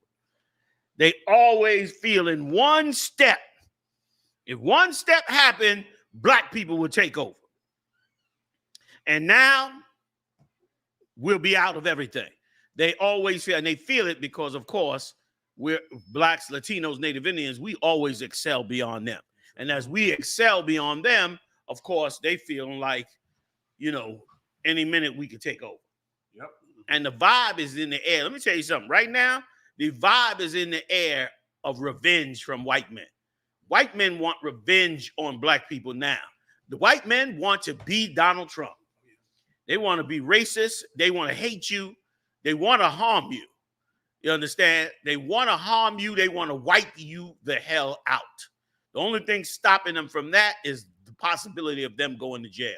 They blame us for everything going on in these cities that they created. They created the conditions for 500 people to be homeless in Atlanta. And now they see us on the street and hate us like we are the filth of the earth. And let me tell you something. It's a good thing for us. It's a good thing for us because now you having a hard time joining white people. You having a hard time. They got this thing out where these black women, what do they call it? Where these black women are marrying these white men. They call it the black woman factor. Y'all ain't here, but y'all heard about that? You heard about that out? Black wife effect. That's it. That's it. The black wife effect. What they doing now is black women, as ignorant as they could be, in this case, are running around getting white men and then so-called sprucing up the white men. And guess how they getting them? They getting them by messing up their hair more, dressing more bummy, because they say that's what attracts white men. What attracts white men is their hair messy, and they doing it. When you go down to one of them white supermarkets and you see a black woman in there, her hair is all disheveled and all that, she is part of that effect trying to get a white man. That's the new method of getting a white man. And then here's what's wild. They get the white man, and then they turn around and spruce him up. That's why they call it the black wife effect, because she start putting lotion on it, getting him a haircut. You see them white boys with them fresh haircuts now? A ton of them got black women. He got the Dockers on and all the latest stuff. She get him a nice watch. Everything she never did for you, she's now doing it for him and giving him the so-called wife effect. You was gonna say something on it, Doc? Okay, is giving him the black wife effect. Everything she normally would do to spruce you up, make you strong, like the scripture said, where you be known in the streets, she's now doing it to him and making him known in the streets. And so they going online and hating LeBron James because LeBron James brought his son in. Because LeBron James did more than play basketball, get a check, and go sit down somewhere. That's right. Like that white announcer said on Fox News. That's right. They told him to do. Like that's what they want him to do. They want you to entertain them, but they don't want you to be a real person. You can't be a real person with a real life and a real family and real responsibility and real concerns and real protests. That's why they went up against Colin Kaepernick. You can't be that, which is why you should serve the Lord. You should serve the Lord with all your heart and soul because you don't have no other way out of here. I'm telling you right now, your life is in danger. Donald Trump get in the White House, tens of thousands of brothers and sisters who've been there their whole lives. He's going to try to get rid of you and get you out the country. So many brothers and sisters got back in the country after Donald Trump.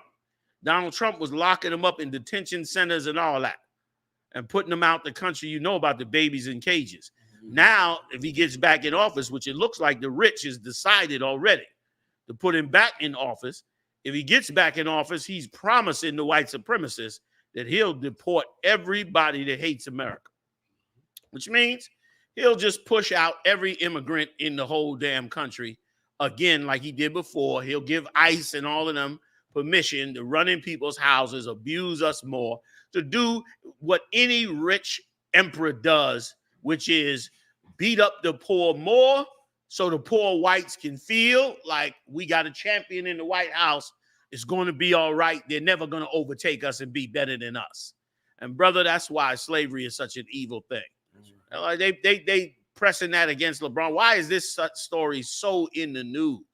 LeBron James have a bad day is no longer about basketball.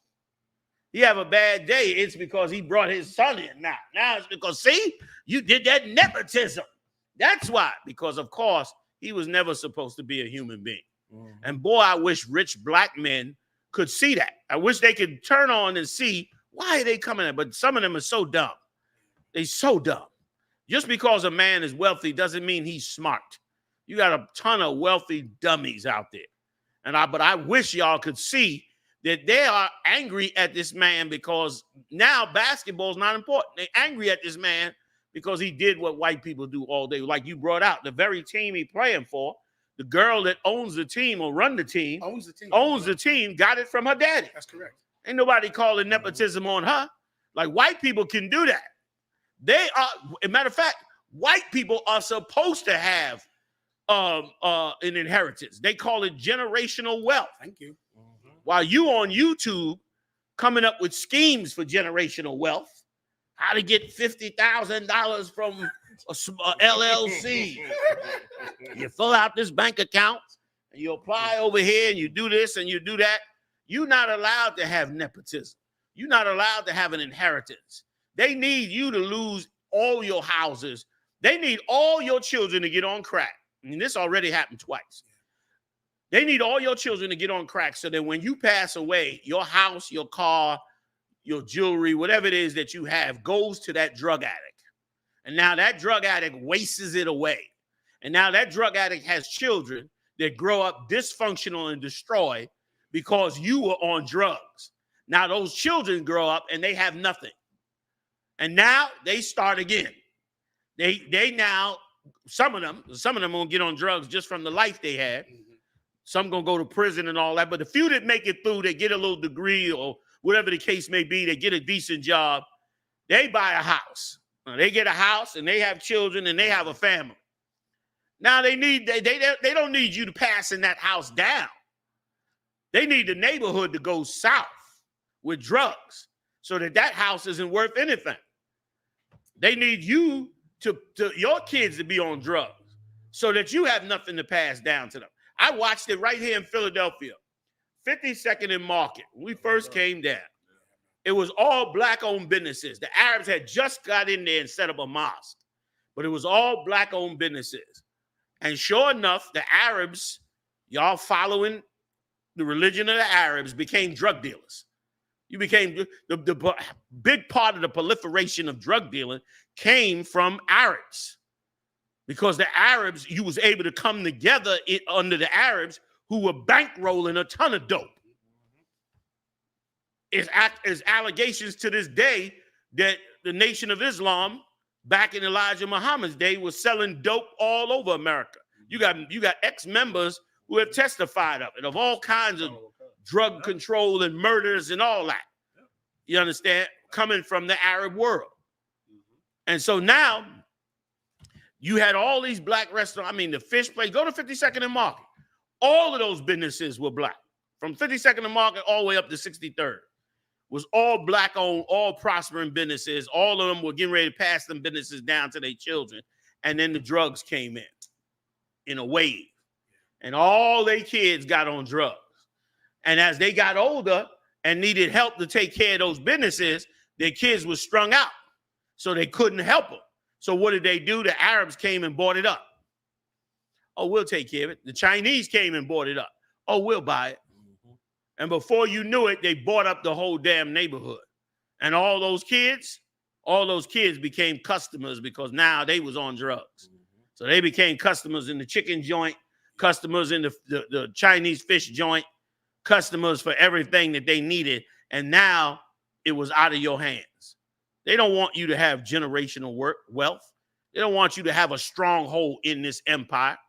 And the problem is, once again, I hate to keep going back to this, beating the same thing, but it burns me in my soul. When I saw Atlanta, it burns me in my soul that we do not follow the Lord's statutes and commandments of the Lord.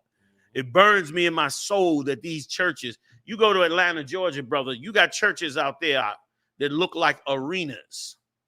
They look like the NBA could play in this church.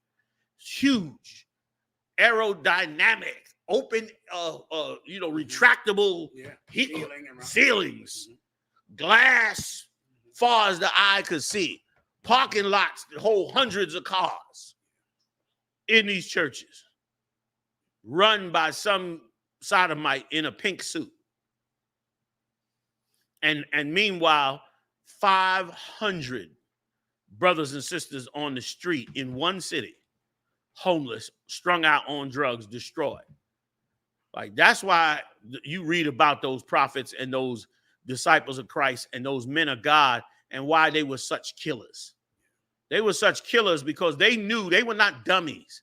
Those men you reading about in the scripture, they knew that the people who were over them were evil men that was robbing and raping the people blind. And once the Lord gave them power, which we're going to have that power in that day, not now. We ain't breaking no laws. But in that day, we're going to have that power. And in that day, preachers are going to hide from us. They're going to go to faraway islands with their little boyfriends and hide out. Kind of like the head of Def Jam. You see how he flew out of there? He out the country. Yeah. Some little island somewhere. And now that the accusations are coming out about him and the rest of those rappers and all the stuff that they did and all the sexual parties and the abuse they did. I watched the video last night. I'm sorry I'm diverting y'all, if y'all don't mind. I watched the video last night of a sister who was an up-and-coming star. She's not, you wouldn't know her today pretty much. But she was coming up as a star back in the days, right when the rap world was getting big. And she started talking about a party she went to with a rapper celebrity who was a sodomite. And this rapper was a sodomite undercover. And she said that she's in this party and she literally watched him have sex with 25 girls in the back room. And he's gay. And he had sex with 20. She said she sat there and her and her girlfriends, they were trying to move her in the position to be one of them. Nice looking girl. Yeah. But she knew, she read it and saw what was going on. And once again, they was forcing people to drink some drink. And them girls was drinking it and they were taking them in the back and destroying them sisters' lives. We done become a self-destructive machine on top of everything else Esau's doing. We get the power in that day and Esau's laws are removed. We're going to put so many preachers to death, just like the Lord did with them with Moses in the wilderness. He got out there, man, and he killed Dathan and them, man, and it was right. It was right and just. He chopped their damn head off. The Lord eventually opened the ground. And then, like I always bring up, killed 14,000 people just for murmuring about killing these wicked niggas. You open your mouth about us killing these niggas here, the Lord kill you too. You know what I'm saying? He killed them too. And the reason why, because they were so evil. They were so evil to harm the Lord's precious treasure. Like every god in the earth got a nation. The East Indians got a god. What's her name with all the arms? Shiva. Like Shiva's being supported. Yeah. Shiva got temples with rules, getting donations and strengthened, and they over there cutting their hair off for Shiva and sending it to America to sell it to you. You know what I'm saying? And Shiva's, she's supported. But what about the nigger God? He don't get supported. He don't get backed up. Nobody want to stand on his law, statutes, and commandments. But the other guys do. You saw Islam. They went and trampled people to death. Hit me again. I bought her, y'all. Please, off the water. Thank you. They trampled people to death. That's how many people came to support Islam. Like Allah is backed and loved and supported. You understand? He gets his due. But the God of Israel, we are the rebellious children. We turned on our back on him. and it's costing us. Like you think these heathens stand with their God because they really believe in their God? They stand with their God because it brings them together in cohesiveness for them to do the things they do in the earth, for them to pray on you. They got to have a God to come up against you. They need to unify with a God. The East Indians, the Arabs, the Chinese, go in the chicken joint, the Chinese restaurant. They got the God up on the wall or a little statue of him on top of the refrigerator. Like they use their gods to come together and do something. What do? You go worship their gods. You don't say, where's the nigger God? You worship their gods. And now 500 homeless black people in Atlanta, Georgia, drugged out of their minds. That's not an accident. And now what's so amazing with this place is in the animal world, last point, in the animal world, when there's a wounded animal, when the hunters come to hunt and there's a wounded animal, that's the first animal they kill. The first animal they kill is the weakest. That's the best kill because it's the one you use the least energy to kill.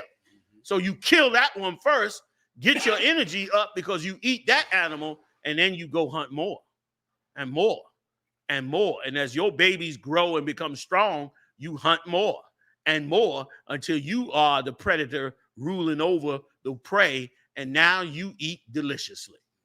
And guess what? Guess what, tough guy? Guess what, badass? Guess what, Mr. Muchizo, or whatever the hell we call ourselves in the Latino world, Native Indian world? You the goddamn prey. You the prey, nigga. You the prey, Latino, Benjamites. You the prey, North American Indian. And I know my words ain't encouraging, man, but it's the truth. That's right, sir. You the damn prey, man. They done ate you alive. Atlanta, they ate you alive. Chris Brown came in this weekend. The hotels was packed. You couldn't get a room. You couldn't get a room hardly in the major hotels in downtown Atlanta because Chris Brown concert was in. And there was more naked behind running around in them hotels, brother, than you could ever imagine. Hoeing was at an all-time high. Drugs was at an all-time high.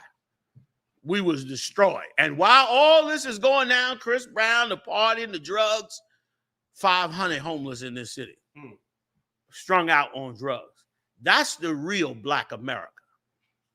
That's what's real. That's what's really going on. And for the life of me, I feel like an idiot. Because for the life of me, I feel like some crazy nut sitting in Atlanta talking about, we got to get this together. We got to come together, brothers. I feel like, what are you doing? Nigga, go to the Waffle House. Stop playing. I felt like I said to stop playing and went to the strip club. Like, what are you doing? Like, what, you know what I'm saying? Like, I felt like I was on drugs for wanting to stand up in this madness. Brother, I pray the Lord give us that power in that day. Because, brother, we're going to clean house in this nation. We're going to clean it up like it need to be. So, last.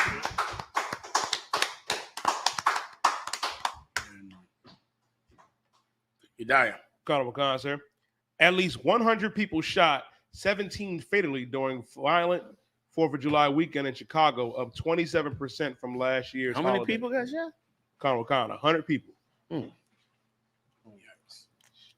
Major cities get 300 shootings a year. That's in a major city. 300 would be, high number in 1 year. That's one night. One night, 100 people shot. Colonel McCon. In Chicago. Colonel McCon. And listen, don't think for a minute Esau is not watching this. Like them Edomites in Tennessee, they joined in the police force. Oh, yeah. Mm-hmm. They becoming Chicago police officers. Yeah. Because they want to kill you. And the messed up part is they're not going to kill the people who's killing each other. No. They're going to kill you.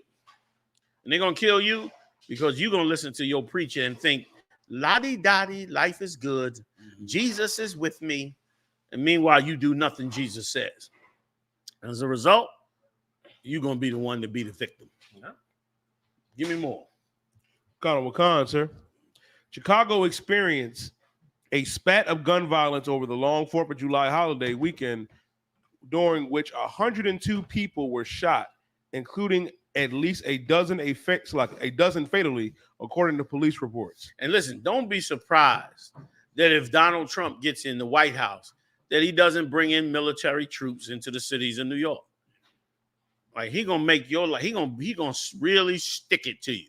You listening to them stupid Democrats and stupid Republicans and Black Lives Matter and whatever other stupid black organization that you listening to that knows nothing or has no ability to fix or help your situation. You listening to them, and now you getting a real evil leader over you. And you know what? Again, Donald Trump reminds me so much of Ramses during the time of Moses. Because when you go back and read about Ramses, Ramses was an egomaniac. And what he was known for was building structures. He was build monuments, build pyramids, build statues. He did probably more building than any other pharaoh, pretty much, in his time. And you know how he built them all? He crushed us into, base bottom slaves and basically worked us to death to keep his kingdom in order. And once again, the scriptures say we built him treasure cities. We made his cities great. Right now, America's cities is messed up. But eventually, some evil, wicked leader is going to get over the top of America, and he's going to go back and read that stuff. And he's going to say, this is what the hell I should be doing. And Donald Trump, he got that vibe on him. He got that same Ramses type vibe. I can't say it's, I'm not saying he's Ramses, of course. But I'm saying that's the same vibe. And for sure, we living in the repeat of those prophecies again from the time of Moses. So I ain't going to be surprised if he don't get in he don't get in office, throw tons of the Lord's chosen people out these cities, lock up people on a massive level. If he's willing to put babies in cages, imagine what he's willing to do to a black man. My God, he ain't got to have no conscience when it comes to you. Go ahead. Get back you over the story you did 2 weeks ago. They passed a law making it illegal to sleep outside. I heard. Now, if it's illegal to sleep outside, and if you kick out all the immigrants who work over here in America, you might be getting that black job back. That's right. Maybe you're about to go back into the fields. Yep. Because you're not allowed to sleep there anymore under that bridge. You just might be getting your black job back that you complain about. That's right. You so right. You ain't gonna be able to stand or sleep on the street, get up, panhandle for $2 or $3, go get a hit of crack, and go lay down on a bench for the next 6 hours and get up and do it again. Now, he gonna, like you saying, snatch you off the street, charge you. You're gonna get it. You're gonna get a charge, and your charge gonna be jail time or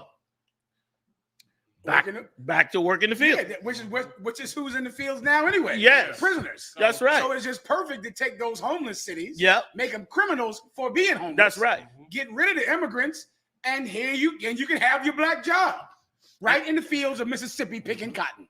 You know what I mean? And brother, it is exactly what white people want. White people want you back on those menial jobs, and they want you to feel comfortable and safe again.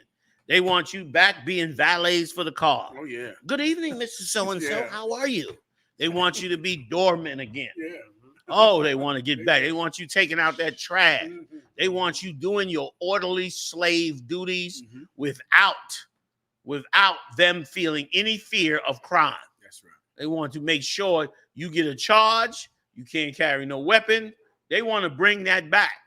And brother, and if you go back and study again, ancient Egypt, in ancient Egypt, we had a certain period of time where we had a lot of liberty before Ramses came in. Before Ramses II came in, we had a lot of liberty. We was all up in the government and all that. Ramses II came in, first his son, then he came in. By the time he came in, we had to now fight to survive because they started taking everything back from us. It was like we had got, y'all know the scripture where it say that they said, let us deal wisely with them. Like they saw us getting powerful, like they doing with the Democratic Party. And they said, you know what, we got to stop this.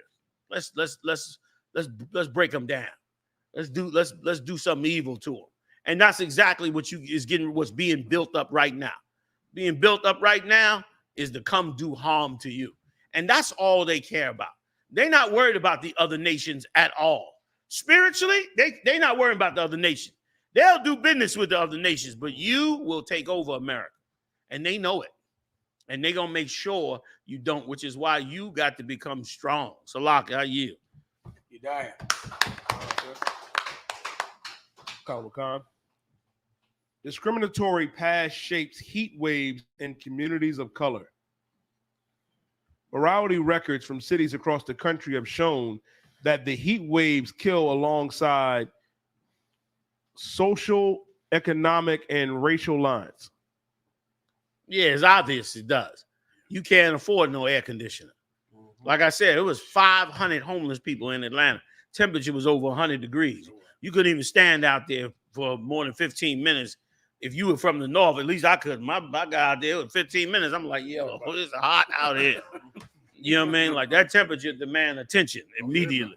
And it was hot as hell out there. So, you know what I mean? Of course, we the ones passing out and going to the emergency room. We the ones, you know what I mean, dying over it. Okay. And of course, with Obamacare, we dying even more. You know what I'm saying? Because of course, if you don't have the health care, you destroyed. And of course, we don't have the health care because we don't have a job. And we in a really dangerous, bad state.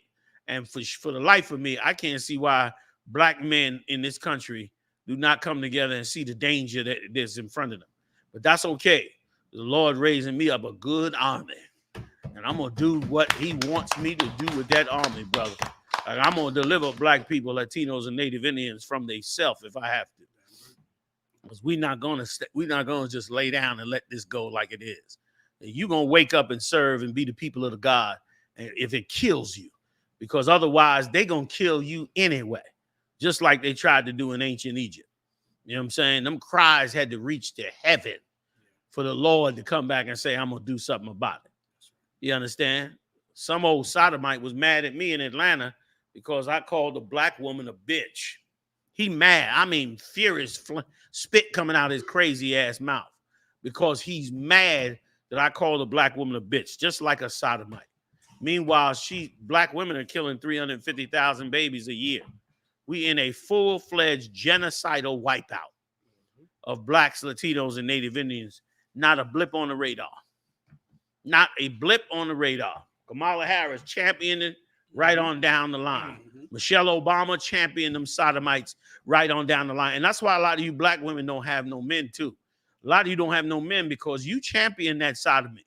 You was pushing that sodomy. You was being friends with them sodomites. You was pushing since the Obama administration came in. You was pushing them sodomites and backing them up and having them at your parties and being friends with them. And now you got no more men. Now you're lonely. Now you're sitting in that big old house by yourself. And here's the thing. Now they destroyed the economy in this country so much, you can't even sit in the big house no more and pay your bills and be lonely. Now you don't have enough money to pay even the bills. Before you did. You had the Mercedes in the driveway. You understand?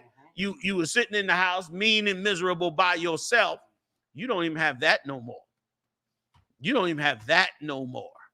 Now you are losing those houses and stuff. And guess what? You're going to end up right back in the hood that you created by upholding them churches, by upholding those sodomites, by destroying. How you going to allow black men of all people, how you going to have them turn around and become sodomites when you are in a desperate need for black strong men? You're in a desperate need for fathers. Like every statistic, that's why it don't never get fixed. They go through the statistics. Well, what is the problem with the whole black youth? No fathers in the house. No fathers in the house. But meanwhile, you got sodomites sitting in your church. Real black men ain't sitting there listening to a choir run by homosexuals. Like you couldn't put two and two together. You ain't never read where the Lord said not to do that. You ain't even tried to understand the Lord's perspective on it. You can turn around and let these young girls kill their babies. Instead of you trying to find a way to feed the babies, you just make it simple and say, we'll just pass laws to let them kill the babies. That's insane. Even when they passed the laws to kill the babies in abortion clinics, the black woman was supposed to say, nah, we ain't doing that. We'll be homeless on the street and starve. It used to be a time where a black woman would kill you if you mess with her children. That's right. Would literally kill you. Now, by the time she's 25, she done had 3 abortions. Then when it comes time to have kids, you can't because they done tore up your womb. They done tore up your womb.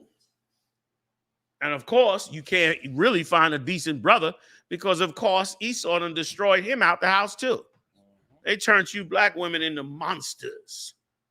Monsters against your own. That's right. Monsters against your own sons and daughters, against your own family. You allowed them to take away your natural love. Your natural love. It used to be a time, man, when a black woman saw a baby or a toddler and saw them old puffy cheeks and saw that little toddler laughing and giggling, and it tickled her pink. She loved it. Now you're cruel. You know, get away from me. You're cruel. You got a stony heart now. You rotten inside.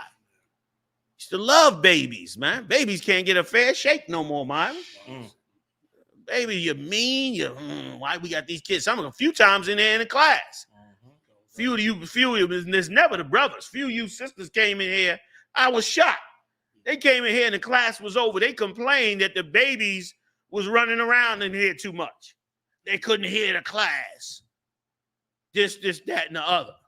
Man, and I tell everybody, when their babies come in here, I let them do what they want. They can be sitting on my head while I'm teaching the class. I don't care. I be teaching the class, they pulling on my ear. I'm like, get Jeremiah 14 too. See what I'm saying? This is what I'm talking about. I ain't gonna tell them nothing. Let them babies live. God damn, what happened to you? You need to ask yourself, what the hell happened to you? You let them beat the spirit of the Lord out of you and put a demon inside you. You need to catch a grip. That's right. You need to stop, pause, reset, and figure out what the hell you did wrong. And start over again, man. You. Sir. You got I have a precept, sir. God. This is the book of Lamentations, chapter 4, verse 3. Even the sea monsters draw out the breasts. They give suck to their young ones. The daughter of my people is become cruel, like the ostriches in the wilderness. You know, ostrich in the wilderness, they bury their eggs and that's it. They walk away and don't care nothing about them. After a while, they barely sit on them and nurse them. They just let them go and that's it. They live or die. Ostriches don't give a damn. That's what the Lord is saying here. Like, you become like that.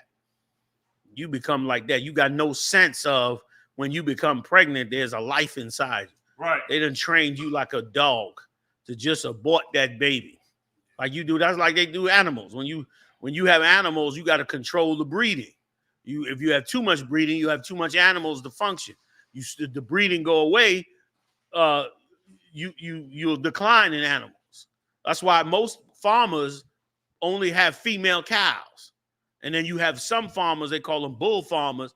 They'll have like 2 bulls or maybe 3 bulls. That's the male bull. And then what'll happen is when the mating time comes, they'll bring the bull to the pen where the female cows are at. And you should see him when he come. When he come, he can smell her a quarter mile out before he get to that farm. He smelled all the females and they in heat. And he started rattling that cage. Boom, boom. By the time they pull him up into that pen, he ready to tear that cage apart. They give him the okay. The females know too. They all turn around. And if they give him the okay, he hit that latch, that bull come out that cage, brother. He run out that cage. He don't stop for 3 days of having sex with every woman, every female in heat out there in that field. For 3 days, he just tearing up meat for 3 days until he's damn near exhausted. And then they grab him and bring him back in, cage him up, bring him back, and that's how they breed. But they got to control that breeding. If they know they're going to have too many, they'll take some of the women and not bring them into that pen with them. If they know that they short on breeding, then they'll bring all the women in. They control the breeding. You've allowed a beast, people that the Lord said are no people. You allowed them to control how you breed. You allowed them to control your numbers. And here's what's so amazing about it. They steal and steal and steal so much. They allow you to breed based on how much they steal from you. Like if they stealing everything, they be like, well, let's keep the breeding low because they're gonna need more to eat. You hear them talking about it, Bill Gates and all of them. Well, we have to have sustainable, what they call it, sustainable energy and sustainable sustainable lifestyle. That's why they're getting you in the habit of riding them scooters. All that green energy, ride them scooters. That's breeding techniques, whether you know it or not. That's to keep the population not spending too much. Because if you cost too much, you can't produce enough. So let's keep the cost down so that we can have a few of them to be functional. It's an evil, evil world we living in, man. But Christ is coming back to deliver us out of it. And that's why we got to hold on to our King. We should have at least enough faith and strength to stand with our King than these Edomites. Like they raided the Capitol, got 20 years federal time, and they organizers and members is marching in the streets, waiting for their revenge. Like that's some heart. I got to give it to the Edomites. That is some heart. Like they know this is their country. They got no fear to step to the government because this is their country. They don't know Donald Trump going to destroy this place. But that's their business. What we got to know is that they're going to destroy us on their way down if we don't turn to the Lord. I yield. So I believe that's it, sir. That's it? All right. Hey, I want to invite you to pay your tithes, support the truth. ISUPK.com. Hey, join me, man, in Detroit, August 2nd, I believe it is. The whole fire weekend, that whole first weekend in August, gonna be the fire weekend. They're gonna be doing all kind of stuff. Captain McCall got his album release party. General Hyman gonna be doing his thing with the scripture breakdown class. I'm gonna be doing. It's gonna be a good one, so you need to come out and check that out. We're gonna have the cookout in Detroit. Big shout out to Hadayala and all his rangers out there holding it down in Detroit. The Midwest Fire Weekend, it's the bomb every year anyway. So big shout out to Midwest Monster Mayhem and all his team and squad. We'll be out there, man. Y'all come on out and join us, man, and support us in this truth. Again, pay your tithes. We need money, man. We need money. Go to ISUPK.com. Send us your tithes money in. Support this truth. Let's keep this pushing this on. Join us every Monday night, okay, right here, 9 p.m. We get it on every Monday night, 9 p.m. Join Mashak. Mashak and them rocking it out. The captain's rocking it out Saturday night at 9 p.m. They also getting it on. Got the heavy hitters in the building. General Hyman in the building. Give it up. General Hazayan in the building. Give it up. General Mayako be back soon. Okay. Got Officer Marah, Officer Yedaya, Officer Mathumya, Officer Ibaya. Barry's got New York up in the building in here tonight. What's going on, New York? Holding us down up in the building, man. We'll see y'all next time live on the UPK fam show.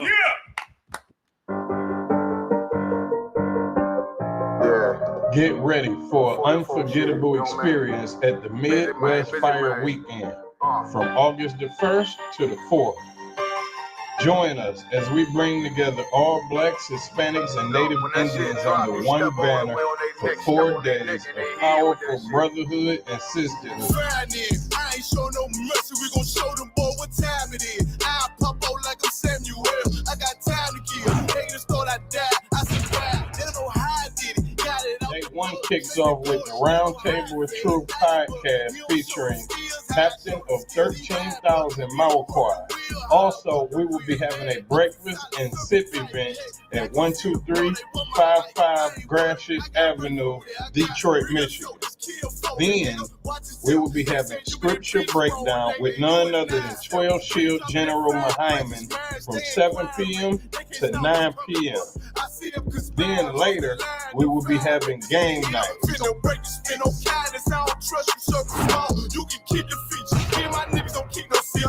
On August the 2nd, we will be having a street teaching and a food and clothing giveaway at the Detroit Transit Center from 10 a.m. to 4 p.m. Then you can join 13 Shield Commanding General YAHANNA for a powerful discussion Our theme is real, and are they among us? From 7 p.m. to 9 p.m.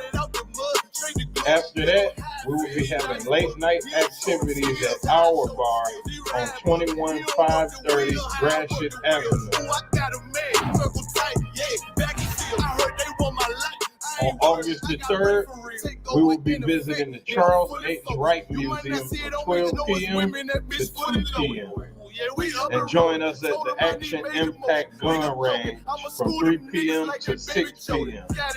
We have an album release party at Flood Bar and Grill for none other than Captain of 13,000 of Pied Variety. Then, last but not least, we will be having the 7th annual Midwest Barbecue at Chandler Park from 10 a.m. to 8 p.m. This is not like any other barbecue you ever been to. Bring your children, bring your family and friends. It's free food, and it's a safe environment. It's funny, what is it?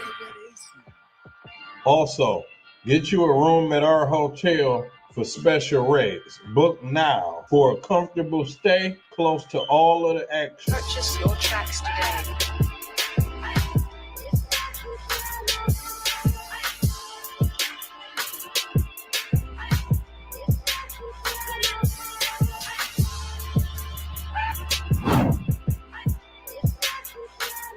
Support the Midwest Fire Weekend by donating to our GoFundMe. Visit the GoFundMe link in the description or scan the QR code to make a difference. Boston, it made niggas regroup. Had to shed light on the false image. U.P.K. whole court. Now who the fuck won scrimmage to? We're getting ready to have a Midwest Fire Weekend. Then the I.S.U.P.K. Chicago coming at you once again to let you know about the Midwest Fire Weekend. Came to speak to you about some events we're having in Detroit, Michigan. Fire Weekend, Thursday, August 1st to Sunday, August 4th. Inviting all single blacks, Latinos, and Native American Indians to our Midwest Fire Weekend. And you know what it is. It's that time of the year again. It's the Midwest Fire Weekend, hosted by Captain 13,000 Marquardt, August 1st through the 4th. Beryl, I.S.U.P.K, Kentucky here to invite every so-called Black, Hispanic, and North American Indian to the Midwest Fire Weekend.